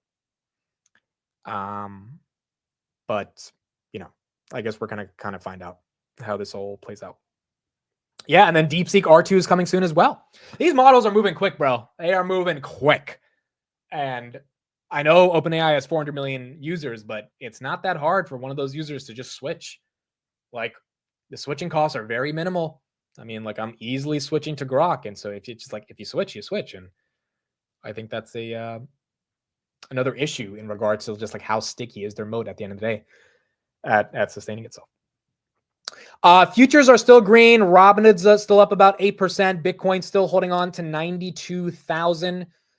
I think that's pretty much it today for Sunday futures. Tomorrow we'll have a lot more to talk about. S&P is basically flat currently right now, but yeah, nothing else crazy. We talked about the Atlanta Fed. We talked about this crypto Trump stuff, which is happening whether you like it or not. In terms of the Ukraine Trump Zelensky stuff, that exchange of dialogue that was had, obviously very intense on Friday. And, it was just one of those things where I couldn't believe that it was happening, but it did indeed happen. And one thing that Zelensky said today is that he is still open to signing the minerals deal and that he wants to sign the minerals deal, which makes sense. There's a lot of benefits for him signing that deal as well. So even with the exchange that they had on Friday, as public as it was, as bad as it was, Zelensky also went on Fox News a couple hours later and he talked about the exchange. It seems like he still wants to get the deal done. So Trump has publicly stated he wants him to apologize publicly. I don't know exactly what type of apology or how he wants the apology to happen, but my gut feeling is that the deal gets done. I think the mineral deal does get done, and I think we start creating a path towards establishing some type of deal with Russia. I think what Trump was really doing in that exchange was trying to get a bit more of the media coverage to be on his side. He's obviously been a bit more anti-Zelensky over the past couple months with his rhetoric, and he kind of wanted to have the perfect moment to show off why he was anti-Zelensky, and they used the framing of him being quote-unquote ungrateful is how JD Vance framed it. Now, you got a lot of people from the Ukraine side of the aisle that felt that it was just absolutely absurd for Trump and JD Vance to be acting like that with Zelensky and kind of treating him like a child and berating him and all this stuff. So a lot of emotions on both sides. The end of the day opinion for me is that this will result in a deal because I just don't think both sides want to fight as much anymore. Is it going to be the best deal? No. Is Ukraine going to be happy with the deal to 100%? Probably not. And neither is Russia. But I do think a deal will get done. And if the deal does get done, Rubio's face was priceless. It is absolutely getting memed up right now. if the deal does get done in March, which I'm a bit skeptical for, but let's say it does happen in March, I would say more likely April, May, we get a real deal. Then that should be a catalyst for the markets as well, being able to just factor in a bit more peace than we have right now. This was Rubio sitting the whole time. There were so many other pictures from this thing, dude. Like this one meme went viral over the weekend. Let me show you guys you guys have all probably seen it, but it's like Trump and JD Vance, like having their hands up together, because they're so, yeah. This is the one right here. This is the meme. So there's Zelensky, there's Trump, and then there's JD Vance with their hands. Like it's kind of crazy how much it has turned into a meme, because I mean we've never seen two public leaders interact like that. Last time we saw this was Schumer, Pelosi, and Trump back in 2018. But it happened. And yeah, SNL made a skit of it as well with Elon. They have a new Trump guy because Alec Baldwin is not the Trump SNL person anymore. I don't know how many people watch SNL. I don't really watch it. I mean, like maybe some clips here and there, but SNL is just not funny to me, bro. Whatever comedian, like I'm a type of guy that needs really aggressive humor to laugh. That's who I am. And Andrew Schultz is the greatest comedian of all time, in my opinion. Dave Chappelle's up there. I get it. But to me, Andrew Schultz is the funniest person on the planet. And his humor is what can be described as sexist, racist, yada, yada, whatever you want to say, you can call it. That's the type of humor I like. I don't like this like kiddie PG humor, dude. Like, I think if it's funny, it has to have some sense of truth into it, and some sense of truth usually comes from generalizations of groups and all that stuff. And obviously, as a general sort of frame of thought, that's not what I agree with. But in the context of humor, if you can make it funny, that's the best type of comedy. I just think that's true. So I think a lot of the people that SNL put on in terms of comedy, when I watch the skits, I'm like, this is not funny. Like this is just not funny. This is stupid. Like this is like they think these like PG jokes are actually because they're on TV and they have ads and all this stuff. I'm like, sure, that's fine, but that's just not funny. I want hardcore humor that like, and look, if you're racist or sexist in a joke, it's bad if it's not funny. If it's funny, all is forgiven, but it's got to be funny, you know. And I'm a really big fan of crowd work as well. And I think Trump, not Trump, even though Trump's pretty good at crowd work, but Schultz and Akash Singh, these guys are really good at crowd work. I mean, Dave Chappelle is also really good at crowd work. But these, I love when you can interact with a crowd and like make fun of them and like they play along, right? And like those are the types of jokes that I like.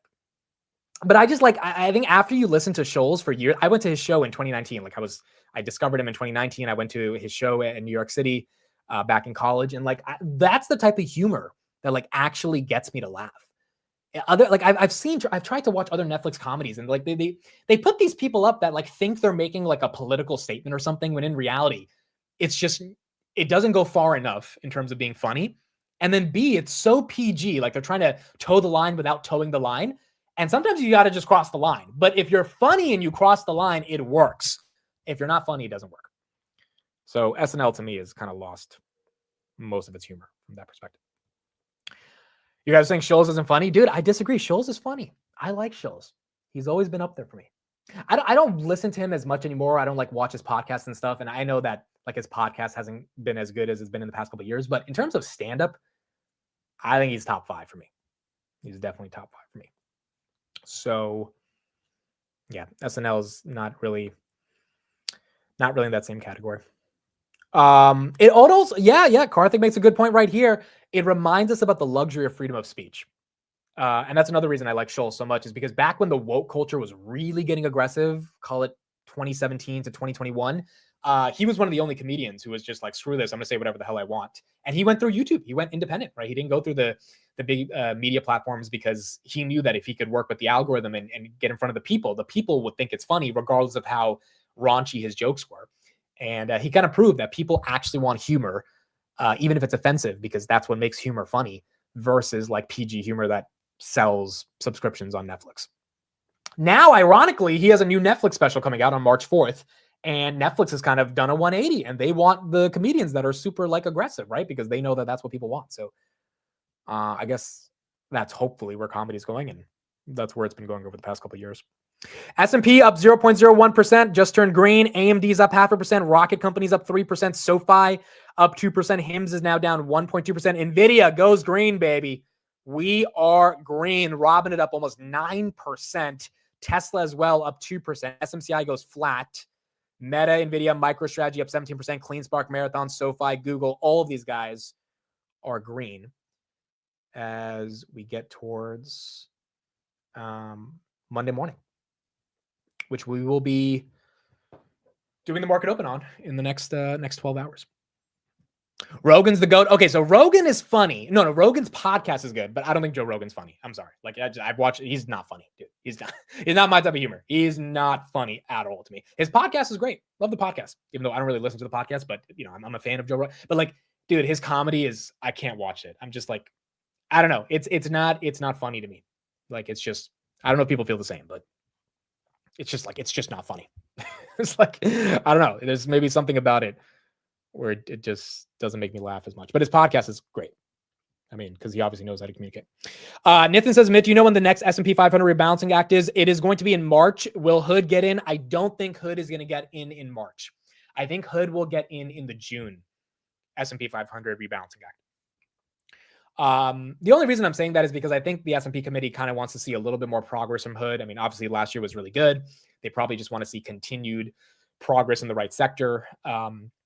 But I think they'll get in this year. It seems kind of inevitable. If it's not June, it'll probably be December. But if they get in March, it would be great. I just don't think it's going to happen. I don't think it'll happen in March. If it does, that'd be amazing. But I don't think March is how it plays out.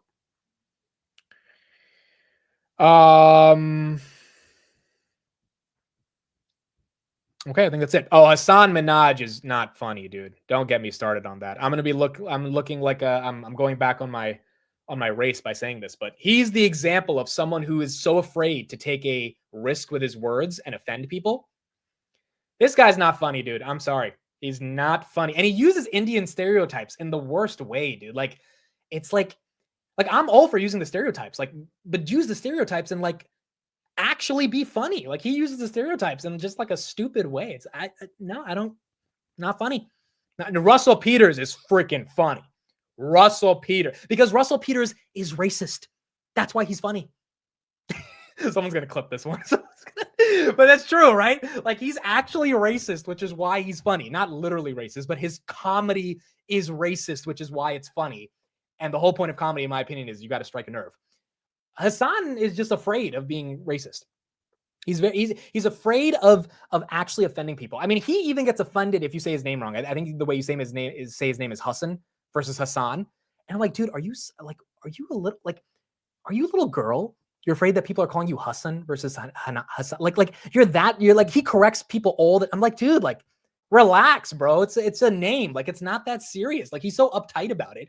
And then he's uptight about like brown culture, even though he doesn't want to make fun of it. Like, to me, it's not funny. I need a type of funny that's going to be offensive.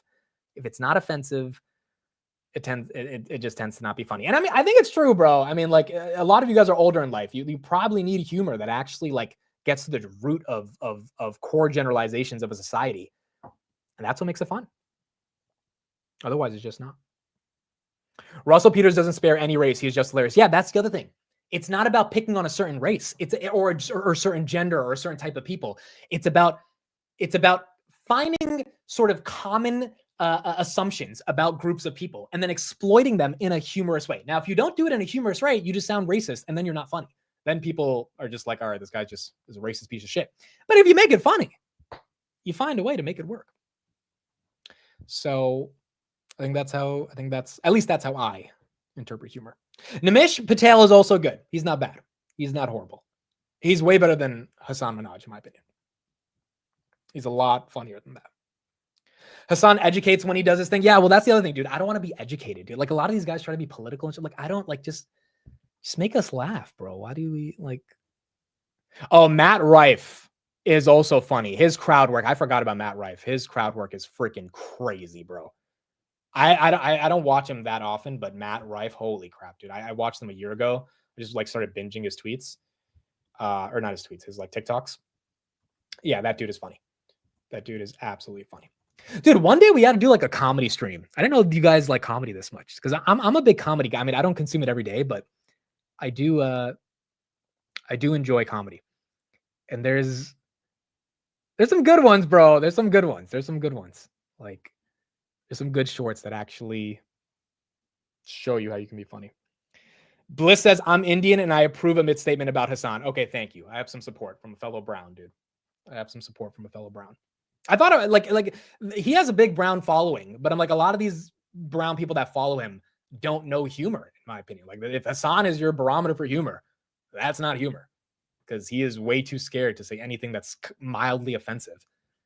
And I'm like, I don't think that's that funny. Okay, that's it. That's it with the markets. I don't know how we got to comedy, but that's it with the markets. Do you guys want to watch a couple shorts? Do we want to watch a couple shorts? Do we want to? I have a couple of shorts to do. I have some really some fun comedy shorts that we could watch. If we want to watch, we could watch like 5 or 10 of them, and then we could get out of here. But if you're done, if you are only here for the market open or market close or future stream, we're done for tonight, and we'll be back on the market open tomorrow. You guys want to watch it? All right, cool. We're gonna watch some Akash things. These are some of the main ones that I like. So let's pull this up. All right, let's watch a couple of these. What do you do, sir? Manage hotels, you good you motherfucker. What's your last name, Patel? I told you. This is what I'm saying. Right? Most Patels manage hotels. Is that racist for him to say it? Sure. Is it funny the way he's doing it? Yes. And there's a way to bridge that gap. And that to me is the nature of comedy. But if you can't do that, then you sound like a dick. But if you can do that, which is why it's very hard to do, but if you can do it, you end up becoming very funny. I told you. I'm incredible at racism. I'm so good at it. So you manage hotels, which means your parents own a hotel and then you run it for them. I told you. What shitty chain of hotels do they own? Econo Lodge or something? Is it Econo Lodge? I fucking told you. Fucking good you slumlords, dog. No Gujarati ever owns a nice hotel. I don't know what that is. It's always some bullshit ass off a highway. You fuck hookers and kill them in the thing. What do you do, sir? See, as I say, it's just truth. It's just the truth. You Indian? Your parents know about her? How long you been together? 4 years. Oh, so that's wifey. What's holding you up? What do you do for a living, miss? You're a barista? That'll do it. What do you do for a living? You said I'm a pastor? You're South Indian? You're Mullu? What's your name? What fucking J name do you have? This is how nice I am? He told me his profession, and from his profession, I know the exact state in India he's from. I know his name starts with a J. Watch, bet money. What's your name? Give me both, sure. Mother! Act like I don't know my people. You Indian? That's what I'm saying, dude. The generalizations, when you can make them funny, is when this shit actually like becomes real comedy. What do your Indian parents think of you doing comedy? That's the most Indian question. Are you Indian? I knew it. It's dark. I can't see, but I knew. I could tell she hated her job by the way she asked. What do you do for a living? See, I told you. No. I'm so good at judgment. Hey, let me tell you something. If you want to do this, you better make a lot of money, because that's the only thing that'll shut him up. I swear to God, my dad said to me, I've been doing this for like 14 years now. I'm 37. And my dad said to me, probably 6 months ago, he goes, I just got over you not being a doctor. But I still hold out hope. That's what he said. I told my dad, and he died 3 months later. It's true. Software engineer. Man. With a live father, probably. Not for long. Hey, you're Hindu, right? He coming back. That's what my dad said when he died. He was like, B or B. See, a lot of that is crowd work as well. And again, the crowd work I think is really good. All right, here's Andrew Scholes. Let's go to him. I haven't seen some of these in a while, so let's watch. Oh, this one's a really good one. This one's a good one. And that's good, because this is as good as it gets, ladies. Y'all can't move anywhere else and it gets better for y'all. You got to deal with us being sexist. That's a fact. We are fucking sexist. We say stupid shit like women can't drive. Nah. Women can't drive. Nah. But in the Middle East, they're like, no, seriously, women can't drive. So we don't play that shit out here. Are there women driving? Ahmed, give me the fucking stones. These bitches out here driving. Got to teach them a lesson with stones. And that's good because This is what I'm saying, right? Like, it's sexist to say women can't drive, But then the way you do it from a this is why I love Andrew Schultz. He's intellectual, right? Because in the Middle East, like, no, you actually can't drive, right? So in America, when women complain about sexism, it's like it's rooted in something that's real. But when you do the comparison, it's like, well, if you go to that part of the world, you're actually going to get killed if you drive or try to, take off your hijab, etc. So I think when you can be intellectual with the humor, which is what I appreciate about both these guys, that's what gets me to laugh. And I think some of the people that try to be funny, they're not as intellectual with it. Here's another one. This is an OG one around atheism that I always liked.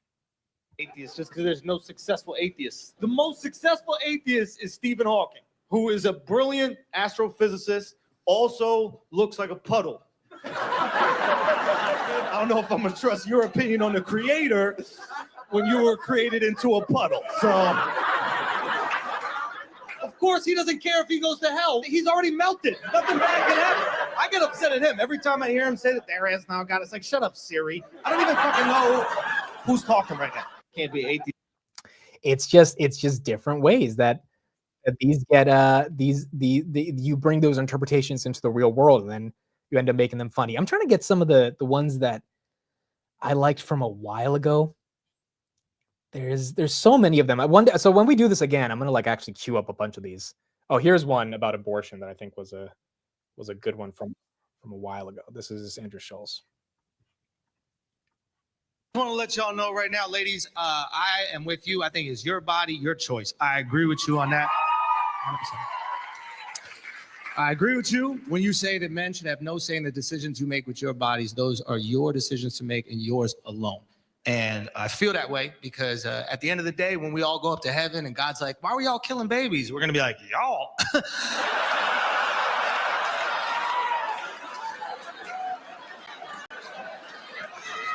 I think they were very clear whose decision this was, God. Looks like you need to pay for your sins, babe. Even though I paid for your sins.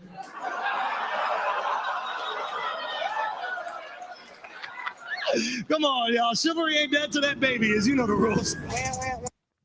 There's so many more. We'll have an actual stream when we go through a bunch. I don't know you guys love comedy this much. We'll do one. We'll have a chill. Okay, so this is what we're gonna do on our chill stream, because I said we were gonna do it in March. We haven't done it since New Year's. We'll get some drinks and we'll just binge good comedy. I'll try to get the best clips. But I still stand by that argument, dude. You've got to have some level of truth to humor.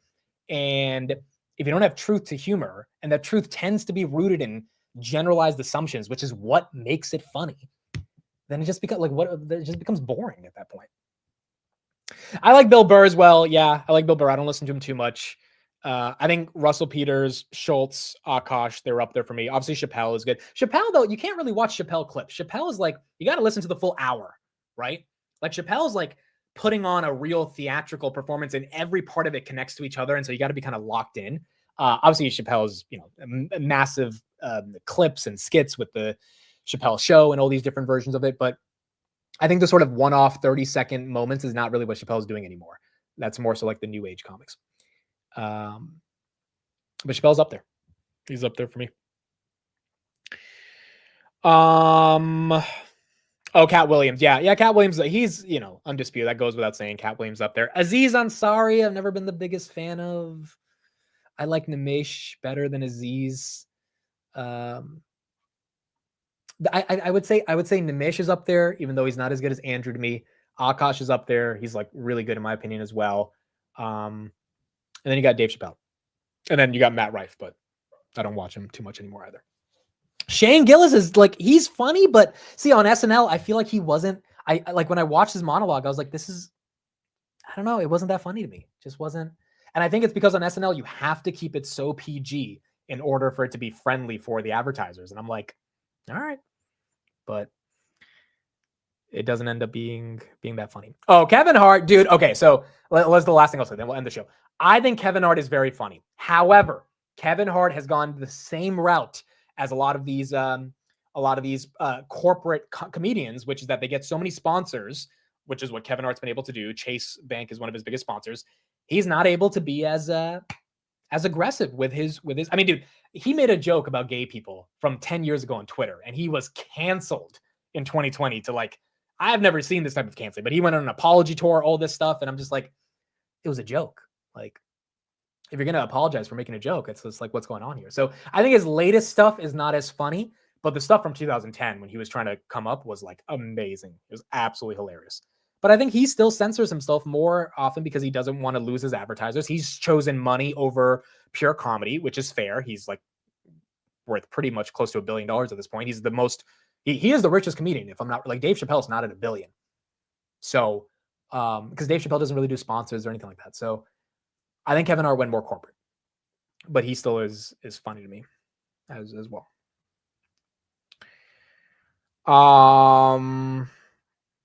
Theo Vaughn's great as well. Theo Vaughn is great. I haven't listened to his stand-up too much, but his podcast is great. Jimmy Kimmel is not funny. Oh, Bernie Mac is amazing, dude. I used to watch the Bernie Mac show at my grandma's house because that was the only channel that worked on TV. Bernie Mac, absolute legend, dude. Absolute freaking legend. And that show, I mean, I still remember that show. I used to watch it every day coming home from school. All right, cool. I think that's it. So this is good. This is good that we got to this conversation because we will set up a comedy stream with drinks. We'll get some people to join too, not just myself. We'll try to get Steve's probably not going to join. Steve's going to be too uncomfortable listening to these jokes, but we'll try to get some other people and we'll do this in March. So there's 2 weekends in March that I'm not going to be home. We'll be traveling. So we will be doing market open, market close from some Airbnbs in the month of March. Jury's still out on the meetup. I think if the week of the 22nd is free, then I think we're going to do the meetup. That's what it's looking like. So March 22nd. You know what? I might as well ask this question right now. Okay, so what do you guys think should be the next location for the meetup? Like I don't know. I'm just asking it to see what people are thinking. I'm thinking Boston, because it's easy for me to get to Boston and it's not more flying, which I appreciate, but it's also cold as hell. And March is not doing me any favors in terms of the coldness of Boston. But I don't want to get on another flight, dude. I really don't want, I want to do something on the East Coast because flying is just not the wave after all the flying I'm doing here. Do I like Seinfeld? I'm not the biggest fan of Seinfeld. I respect Jerry Seinfeld. I get that he's like an iconic comedic figure. Now, granted, I haven't really watched the show. I've watched a couple episodes, but not the biggest fan. But granted, I need to watch a lot more of those episodes.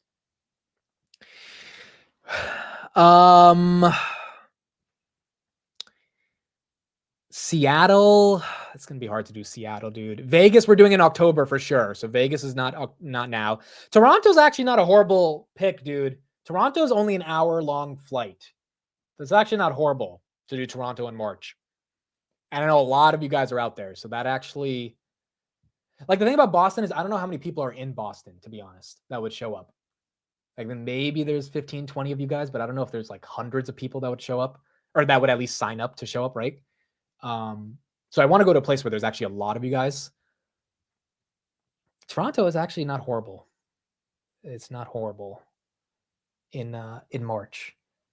Yeah, if that 22nd weekend is free, that's an hour-long flight.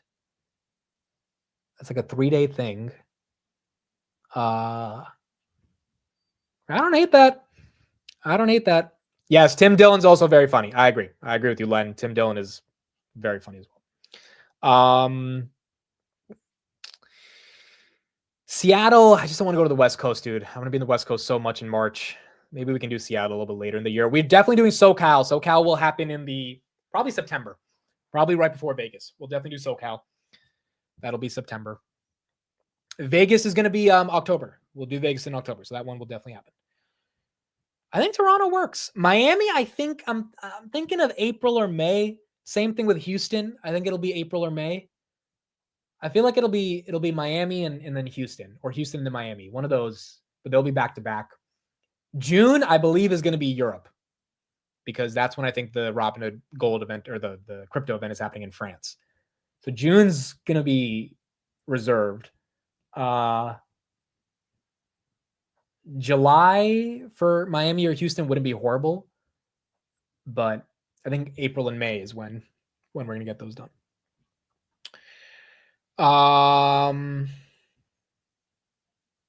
Chicago. Well, Chicago's another one. That's Midwest. That's not crazy either. But March is going to be too cold for Chicago, dude. That's like Chicago's cold. Like I thought Jersey was cold today. Chicago was cold.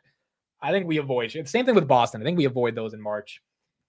Now, granted, Toronto gets cold too, though, right? But I don't know if it's as cold as Boston or Chicago. Dallas, yeah. I think when I go to Texas, we'll do Houston, Dallas, and Austin together. I think that'll be like a week and a half trip. And so I think we'll get all the major cities there. I know Houston is where a lot of you guys are at, but Dallas has a ton of you as well. So we'll do that as well. Oh, wow. Look who's calling. Look who's calling right now. Steve, you're live on the Market Futures show. Okay. Can you mute your mic for a sec? Okay.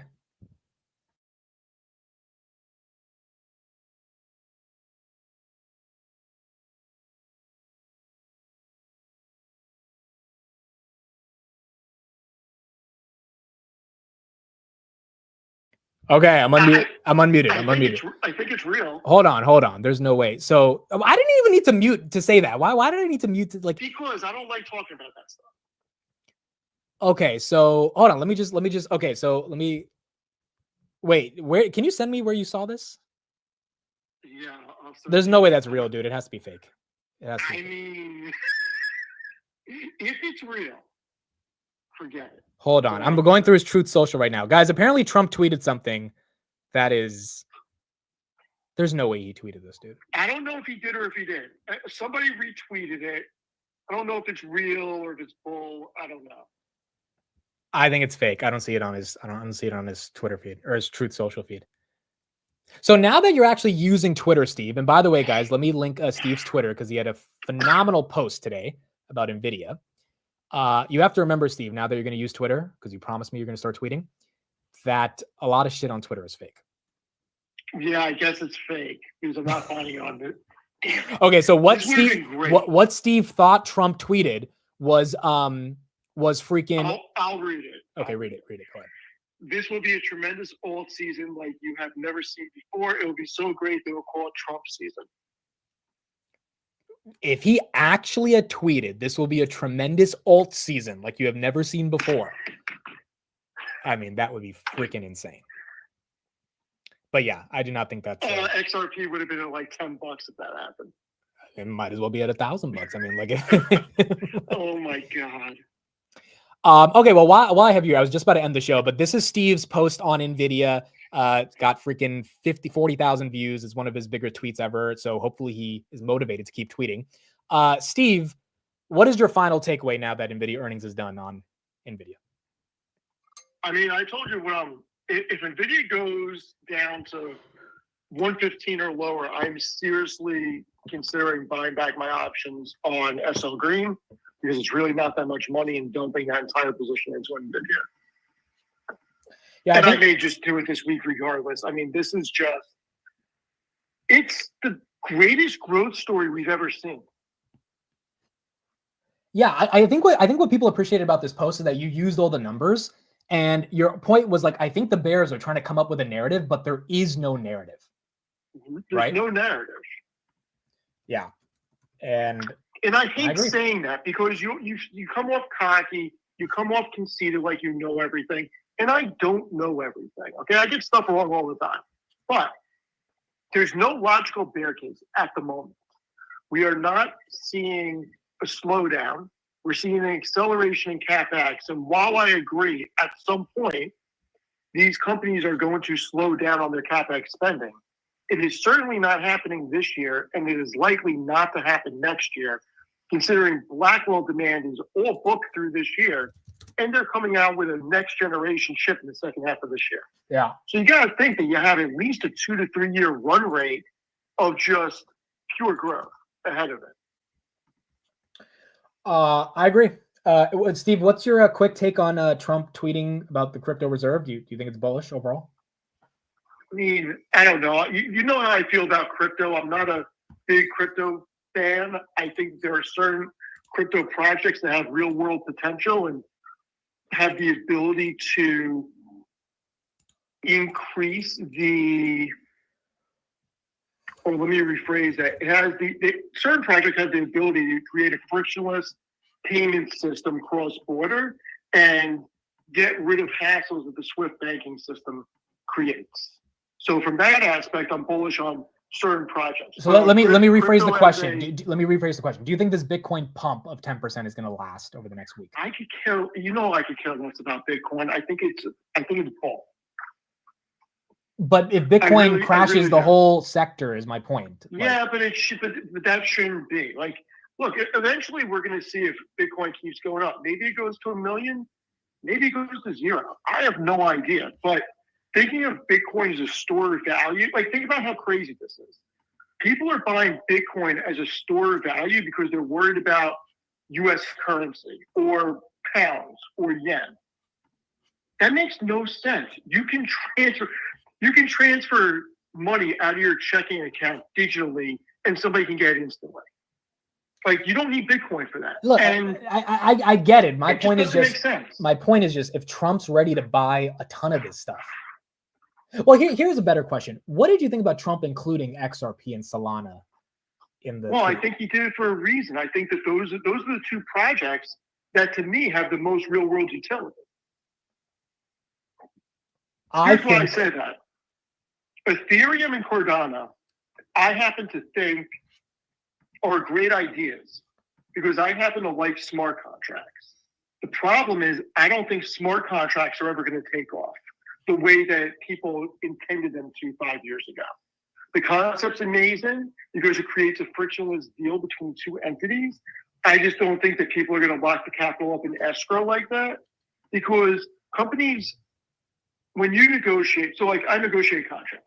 When you negotiate contracts and you go on terms, a lot of companies want net 15 or net 30, but you can negotiate if you have purchasing power, net 45 or net 60, and in some cases, not very seldom. But if you deal with a big enough company, come with a big enough spend, you may be able to get net 90. Okay, can I convince you an actual reason why Trump included those? So Sure. Bitwise is an investment fund, and their top 5 holdings are, ironically, Bitcoin, Ethereum, Solana, XRP, and Cardano. Just ironically, right?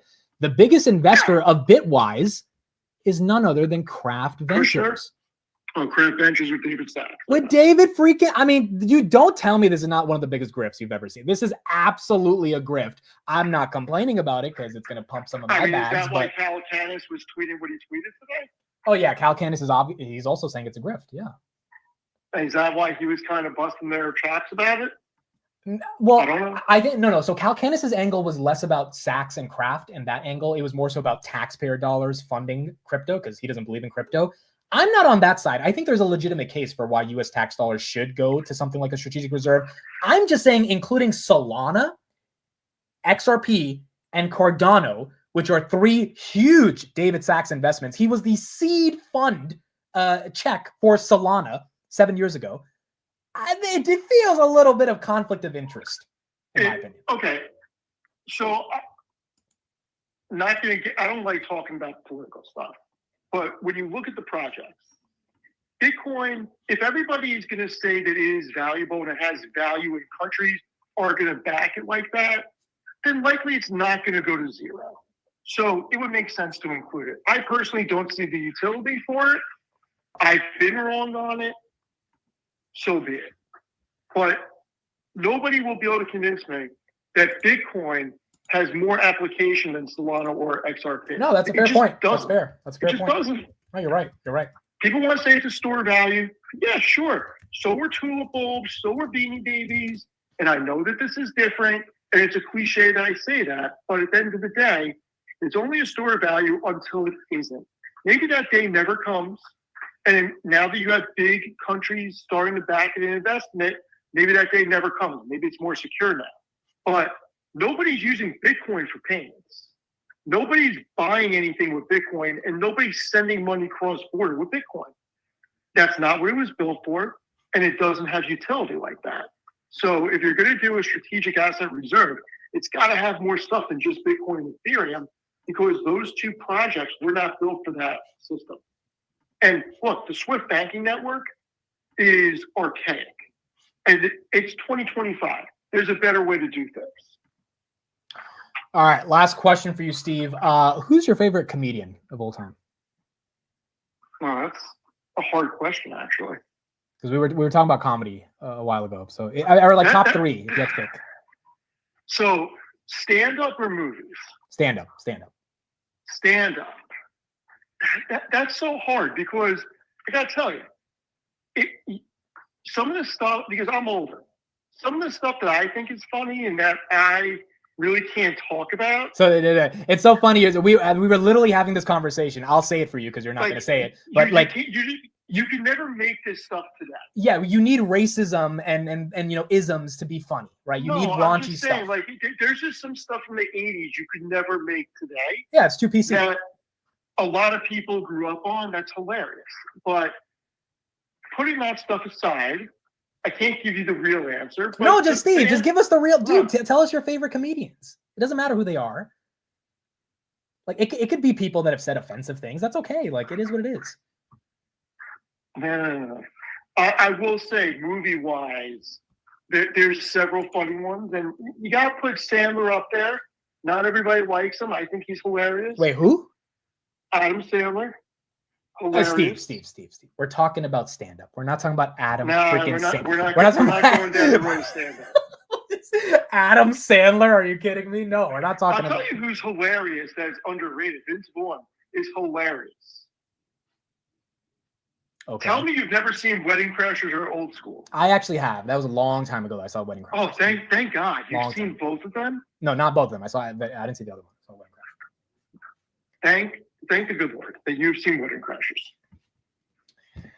Okay, well, let me give you my top three. Dave Chappelle. Okay. Dave Chappelle. I'm actually not a fan of Chappelle, but okay, go on. That's fair. He's not. Everybody loves Chappelle. Andrew Schultz. Yeah. Is not a big fan? No. Yeah. Okay, and then Russell Peters. You know him? Who's Russell Peters? Okay, you don't know him. Okay, well, he's a brown comic. I think he's kind of fun. I will say I've seen Rogan in person, and he's hilarious. Rogan's not funny. No, he's not. He's not. Oh my God, he's hilarious. Dude, Rogan is not funny. Like he's not. He's not, dude. He's not. He's not funny. Like he's Rogan a good podcaster. Have you seen his older stuff? Yes, dude. It's not funny. Like it's not. He's hilarious. I don't know. Maybe I don't get it, but he's not as funny. What about a Seinfeld? Is he up there for you? So it's hard because I don't think his stand-up is that great, but the TV show is amazing. Yeah. And it's hard because that's one of those shows that to me is timeless, but I don't think it holds up today type thing. What about Louis C.K.? No, never really. No. What about George Carlin? I'm not a big stand-up guy. Oh, I thought you were. You're more of a movie comedy guy than movie. Yeah, hold on. I'm going to text you the two I was thinking of. And obviously, I'm not allowed to say it publicly, right? No. To see this is like this is why Steve should be a CNBC contributor, bro. He won't ever say anything that makes him upset. This is the funniest one of all time. If you have, I knew you were going to say this guy. I knew you were. No, I watched this before. Of course, it's hilarious. Yeah, it's by far the best of all time. Steve, I feel like you could say that, dude. Nah, you really can't. Yes, you can. You could absolutely say that. You really can't. All right. Well, yes, I agree. That one's funny. All right, cool. I'm gonna go to bed and we'll get ready for. It's 9:30 on a Sunday, and you're going to bed. I want to wake up at 5 a.m. tomorrow. Start off March fresh. 5 a.m. Go to the gym because I've been slacking on that. Start March fresh. You already started March. No, but March doesn't really start until the first Monday. That's like this is a What are you talking about? Start on Saturday. I'm just saying. It really started. I want to have a good week. I want to start off. Oh, actually, no, I can't go to sleep. I have a meeting at 10 o'clock, so I'll sleep at 11 after that meeting. But I just realized I have a Zoom meeting at 10. Okay. But yeah, no, I want to go to sleep. I want to hit the gym tomorrow. I want to start off March fresh and hopefully get a green month. A nice green month would be nice. Getting some of this volatility out would be nice. Well, Trump's trying. I mean, he's trying, pumping our bags on crypto. So I guess mean, look, I think everybody knew what they were getting themselves into if they're in the stock market because it's going to be a flurry of tweets and news conferences, and it's not going to be like the previous administration. And things can change on a dime, and you're going to have whipsaws in the market. I mean, we saw it the first time around. To think the second time around is going to be any different is crazy. Bay Ray said Amit's going to be bragging about the fact that he went to the gym tomorrow morning on the Open. Yeah, that's right, dude. You get like if I go to the gym, you guys are going to hear it tomorrow. You guys are going to hear it. You guys are going to hear it. I went to the gym. All right. Listen, you should be going to the gym. Did you enjoy the weekend? Did you do anything special? Well, yeah, I just sent the group text of what I just cooked. Oh, I didn't see that. I reverse seared a steak. You reverse seared a steak. Yeah, Steve, the steak is not cooked. Oh my God! Yes, it is. Can I show it to everybody? Can the chat be the judge? You can show it to everybody. That's fine. All right, I'm gonna show it. Steak is fresh from the farm. I let it sit out all day, room temperature. All right, you guys tell me if he's eating an actual like a living cow or not. That's actually a little more well done than I normally make it. But I was playing with new pans, so I'm a little bit over. But yeah, that's very close to perfect. A little bit more rare would be just right. I think it needs to be medium well. Nah, medium well is no good. You kill the flavor. Dude, there's a lot of hemoglobin in this shit, bro. Look at that. So what I did on that is I threw it in the oven for 42 minutes at 225. Let it sit out for 8 minutes, room temperature, while I had the cast iron going with the garlic butter in it. And then I threw it in the cast iron and blasted on both sides for 2 minutes.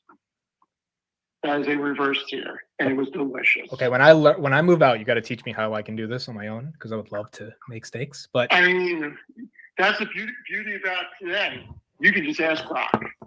Oh, I was telling everybody you're Just using Grok. so Grok is like legit for you now, right? Oh yeah, Grok is the best out of all of them. There's no question about it. It's like it's incredible. It's good, bro. It's good. It's incredible. I called you this morning. What I say to you that I just spent the past hour with the earpiece in when I drove to the farmer's market and walked around the farmer's market, having Grok talk to me about different stocks and giving me analysis while I'm walking around. I'm just asking it questions. I mean, it is phenomenal how quick it is, how responsive it is, and how good it is. Like first I asked the stuff that I thought I already knew, that I could recall numbers wise to see if it was giving me bullshit or not. This thing is on the ball. Dude, it's like it's better than GPT. I'm canceling my subscription. I can't pay for both. Did you put it in think mode? Yeah, no, I've used deep reasoning. I've used think. It's like oh, dude, it's really good. It's good. It's really good. Yeah, it's really good, and you can do the same thing as Notebook LM and throw documents in there. I mean, it's really good. I mean, I'm even thinking about paying for Super Grok. Yeah, well, I think first of all, I think you should do it because you're on Twitter and you're building your brand, and it's $50 a month. You get advanced features, and well, I'm paying the $40 a month for Twitter, so I get all the advanced features. Oh, so it's an extra $10 then for Grok, then, right? Well, I don't know what the cross thing is. All I know is that if you do the higher tier on Twitter, you get extra features for Grok. You get quicker response. Yeah, so that's $50 a month. That's $50 and some other stuff. Yeah, it's 50. It's 40 a month. Oh, it's whatever. It's 40. Yeah. Yeah. So I'm doing that just so I have the quicker response time and the unlimited limit. All right. Well, everyone loved your tweet today, so you got to keep tweeting because people enjoyed it, and there's no reason you don't have at least one tweet a day. I may rant about Costco tomorrow because it doesn't make any sense to me. Let's rant about Costco tomorrow. Let's do it. I mean, I should do you know what I should do? I should do a stand-up routine about stocks. Like, Costco makes zero sense. Why anybody would pay that? Why anybody would pay 50 times earnings for Costco is crazy. I mean, it's recession-proof, dude. So, once again, Costco does just under $8 billion in net income a year. NVIDIA generates as much net income as Costco in 5.5 weeks. Yeah, but NVIDIA doesn't sell $1.50 glizzies. NVIDIA's got, let's get on the balance sheet. Oh my God. I cannot believe that people are like stuck in this whole recession-proof thing, and I hear it all the time. But here's my counter: you want something that's recession-proof? Buy Coca-Cola. Buy Coca-Cola at 20 times earnings with a 3.5% dividend. Then Costco at 50 times earnings with a dividend that's 0.5%. Yeah, look, you're not wrong. Nobody's stopping drinking Coca-Cola, and Coca-Cola doesn't have to worry about food segment or anything else. With Cisco Network, that is the best in the world, 240 territories and countries or something like that. It's just like, I get it. I like recession-proof stocks, boring stocks like Coca-Cola, but I would be a buyer of Costco at like 100. Maybe that's a little crazy, but I don't know, a couple $100. The valuation is lackluster when there's like 26% earnings growth over the next, from the close of 25 to the close of 27. It's just, you're talking about a valuation that's more expensive than Amazon. Like, would you rather buy Amazon or Costco here? I'd rather buy Amazon. So you got to put this into a rant on Twitter tomorrow, and we'll see how people take it. Maybe I will. All right. Good stuff. Thank you, Steve. I'll talk to you tomorrow. You're a good role model. Okay. Your steaks aren't cooked, but thank you. They are so when you come into the city for lunch, I'm going to take you to another steakhouse. I almost dropped my phone just there's a piece of. I'm going to take you to another steakhouse. We're going to ask. Can we? All right. Can we do something at the steakhouse? Can we order one medium rare and then one medium well? And can we both take a bite of each? Like, I know you said you won't bite medium well, but can we actually like do a taste test? Yeah, sure. We can get both and cut off a piece of each, but you're taking the one that's medium well for the rest of the meal. Oh no, that's perfect. fine. That's what I want. That's perfect. Yeah. That's fine. And we're going to ask the waiter percentage. How many people order medium well versus medium rare? So they're going to say like thing? 2% of people, but that's because 98% of people are stupid when it comes to steaks, dude. Like, Or maybe 98% of people know what they're talking about. Dude, I had medium rare at a Palo Alto steakhouse. And it just melts in your mouth. It was like I was like a vampire, dude. It was all blood. Like I was like, what am I eating? And then I had medium well. Blood. It's not blood. Then I had medium well at what's the famous spot in Brooklyn? Luger's. I had it at Which is oh my overrated, god. by the way. And everybody likes to try dunk on me when I say Luger's is overrated, but it's overrated. Okay, you could say it's overrated. For someone who hasn't been to that many steakhouses, it was incredible. I mean, It is a great, listen, Luger's is a great meal, okay? I just think that it's overrated because people just automatically default to it because of the name. Like, you're never going to get a bad meal going to Luger's. All right, before we end up, I'm going to do a poll. I'm going to do medium well or medium in the chat. Let's see. You know everybody's Let's going see, let's see if some people have my back because they failed with the West Wing debate that I thought they would have my back on. But I'm putting medium well as the first option too. I'm putting that's fine. You can put medium rare as a I'm putting medium well as the first option. Let's see. I'm hoping for at least 20%. If I get 20%, I win. It's not going to help. If I get 20%, I call it a win. I call it a win. I don't think you're getting more than 10%. All right, we got 117 votes. It's 70-30. Chat has my back. I'm a little surprised at that. They're probably doing it just to mess with you, but still. So you should have done. So what you should have done, Paul, done 3 spots: medium well, medium rare. Give everybody the 3 options because I think medium's probably the most common. Is it? Is it the most common? Yeah, I think so because when you say medium rare, some places it'll legitimately come out like one shade after purple, and people will send it back. And I think medium's kind of the safe option. Steve, I clicked medium rare on the poll to help you. You are ridiculous. Dude, I did this last time with Chris. We were having a debate, and I picked his option. I don't know why I do this, but. But I would say that if you redo it and say medium well, medium rare, medium is the option that everybody goes with. Okay, let me do it again. Medium well, medium rare. See what you guys think. Yeah, it's a safe option. Because you're never going to get too overcooked. You're never going to get too undercooked. But why do people do medium rare? It's like they like blood. Is that why? So if you go to a steakhouse for the first time, and I normally ask, what's their definition? Because if you go by what the traditional definition is, medium rare all day long for that. But some places, medium rare is like fucking it is too raw for me. And I It's- like my wait, steaks medium rare. medium is too raw or medium well? No, medium raw, medium. Sorry, medium rare sometimes at restaurants is too rare for me. Okay. Gotcha. It depends on the definition, and I like rare meat, but I mean, I will never say rare at a restaurant because it'll just come back like. Yeah, medium got 41%. There you go. Yeah, medium's the safe option. Maybe I should try medium. I've never tried medium. Maybe that's the option. So you should try medium. But I like the crunch of medium well, dude. There's something about it. Okay, if you're having bacon, you get crunch. Like the crunch on a steak is going to come from the crust, and the crust has nothing to do with it being medium well. It has to do with how they cook it. That's fair. How much seasoning they put on it. That's a fair Do point. they pan sear it? Do they like? There's so many factors. All right, so when I get my new apartment, we are going to do a vlog where we cook steaks together. Okay. And guys, me and Steve are definitely doing a podcast.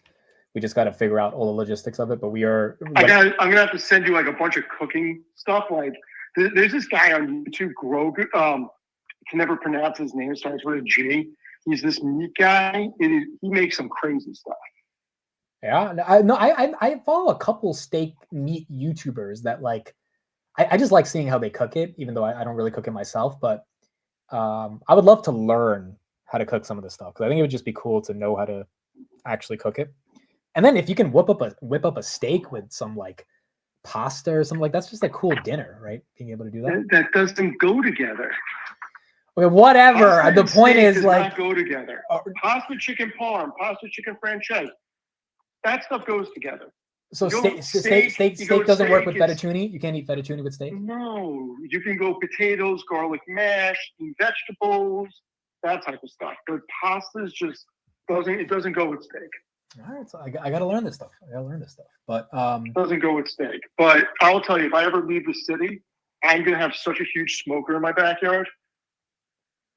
you know, the apartment I was visiting today, they have a big rooftop with a lot of grills. So Nice. I mean, yeah, we have a grill, but I haven't grilled it. We grilled like a couple summers ago, but yeah, I need to learn that as well, how to do it. I mean, the beautiful thing about today is you learn everything you want on YouTube or with Grok. It's a new world. It's absolutely new. Grok, I gotta tell you, I cannot believe how good Grok is. And it's only 200,000 GPUs. Elon wants 2 million by the end of next year. It's gonna be so wild. Like, there's a world where XAI is more valuable than OpenAI. I mean, there really is a world. That's clearly his goal. Well, yeah. I mean, that is clearly Elon's goal. yeah. Yeah. All right, good stuff, Steve. I will talk to you tomorrow.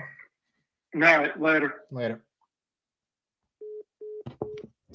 This was supposed to end an hour ago, but of course, it finds a way to not end on time.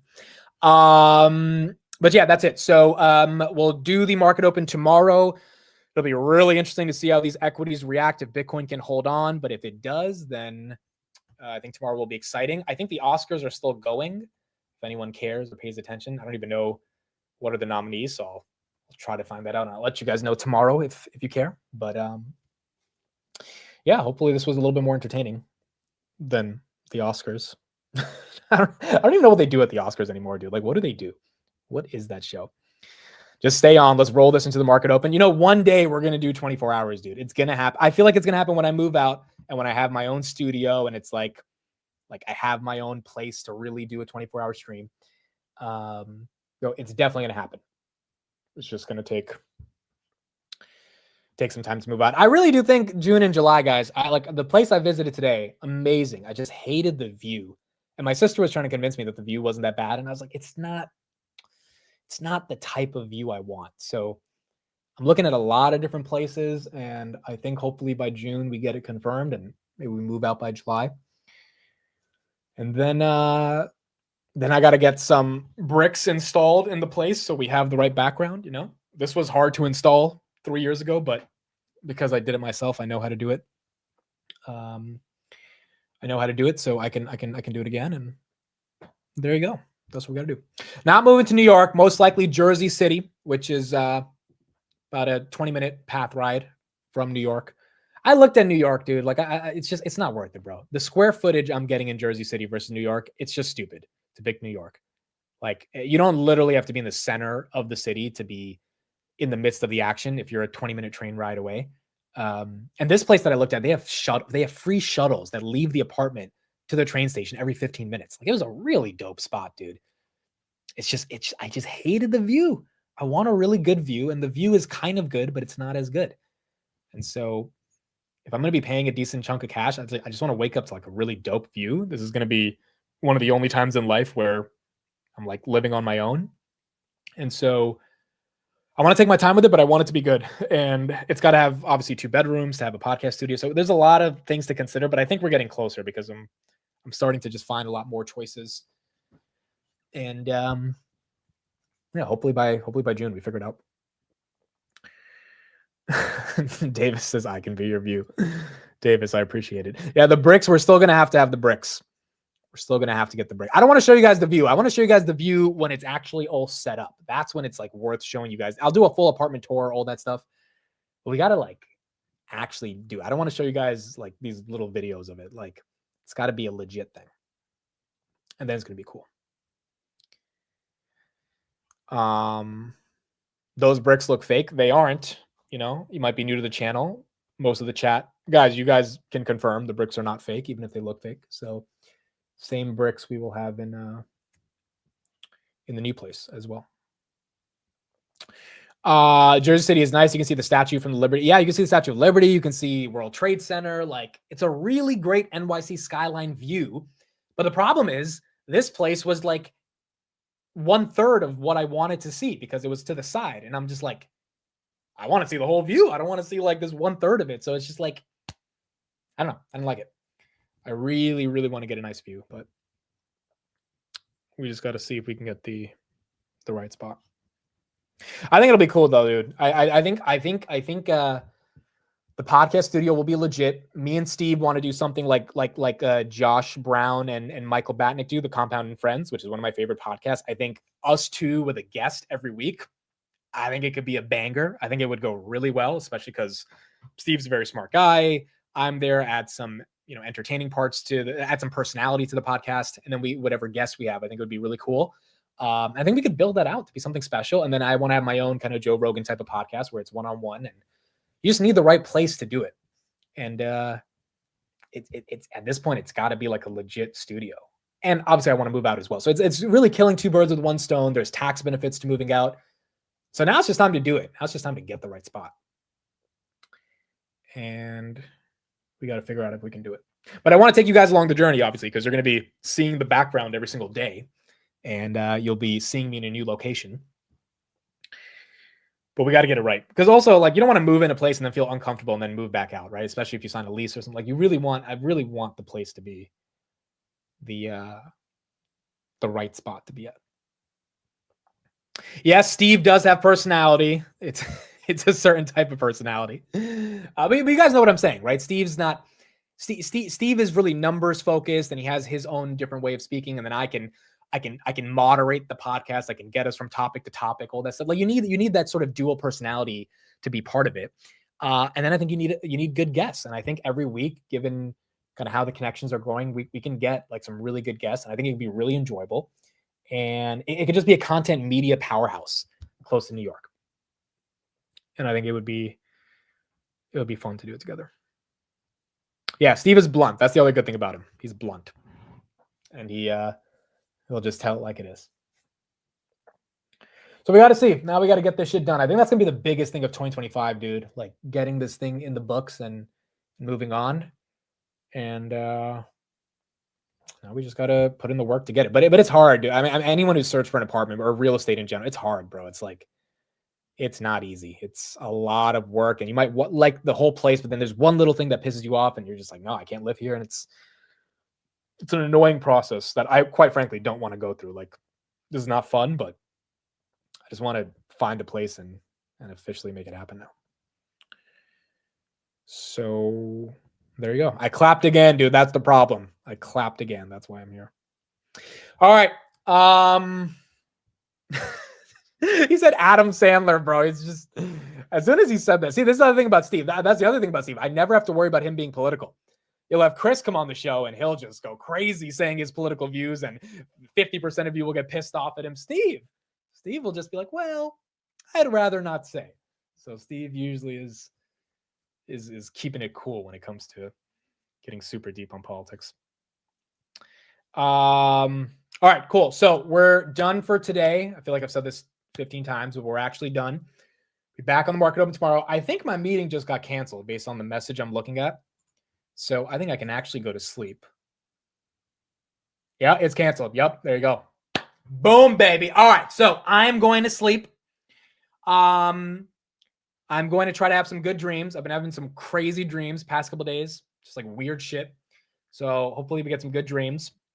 I'm waking up in the morning. I'm going to the gym. You guys are going to hear about it. So just get ready to hear me talk about it. And then we're doing the market open. And then after the market open, we're doing the market close. It's going to be a regular. I don't know why I'm acting like Monday is going to be. It's just Monday. It's nothing so special. I don't know why I'm counting down what I'm doing. It's like it's a Monday. But I'm going to the gym. That's like, we're fucking going back to the gym. And I'm waking up early. So yeah, I'm going to try to wake up at 5 a.m., dude. That's what we're doing, 5 a.m. And then hopefully this freaking green actually stays and we can have a green Monday that is sustained by the end of the day. But I guess we'll find out. Davis says, bro, going to take a picture and bounce. I am not taking a picture and bouncing.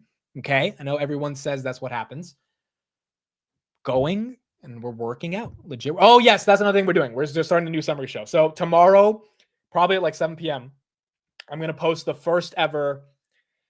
I still don't know what the fuck to call it, dude. Like, I don't know. After hours, something with the bricks. We'll figure out a name, but it will be the first ever market recap show. 15 minutes max. I don't want to keep more than 15 minutes. And I still don't know exactly how I'm going to do it, but we're going to try it out tomorrow, record it, see what you guys think. Hopefully it hits on all the main points of what happened without like spending a ton of time on each point.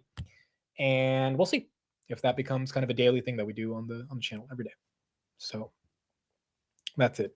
Live stream the gym if you're really first. We're not live streaming the gym, bro. Although my computer and the internet being stupid on Friday did give me the idea of doing more in-person live streams, because when I went live on my phone and just like did it from the camera, it wasn't that bad. Like I feel like we could do more of that in the future. So maybe one day we'll live stream for the gym, but we will do more. I mean, you know what? The events I go to in March, maybe we're gonna do live streams from the events. I think that would be super fun. I'm definitely vlogging at those events. So I'm going to like make a legit travel vlog to the events in March, because I should have vlogged the February. Dude, like this was such a stupid thing. Like I met so many people, like got to talk to, like have so many meetings. Like it should have been a legit vlog in the week of my life in California, but I didn't do it. So I think I need to start legit vlogging when I go to these events. And hopefully that'll be good content. And then we'll do some live streams from those events as well. The Final Clap is not a horrible name for the podcast. The Final Clap, because the clap never ends, right? So it always keeps going. So yeah, it's not a horrible name either. Amit, you need a personal assistant. You know, I don't think I'm there yet, but it is getting to the point where if I did have a personal assistant, I'm not going to lie, it feels like life would be easier. But I don't think I'm there yet. I think when we set up the podcast and we have to handle the booking and scheduling of guests, that's when I'm going to need a PA, because it's going to be really hard for me to manage all that. But I think once I move out and we establish the pod, then it gets easier. But I think for now, you know, I can handle it. Just got to keep grinding, and that's it. All right, cool. I'm not going to clap again, dude. How many times have I said bye? It's freaking 10 p.m. We're done. I'll be back tomorrow.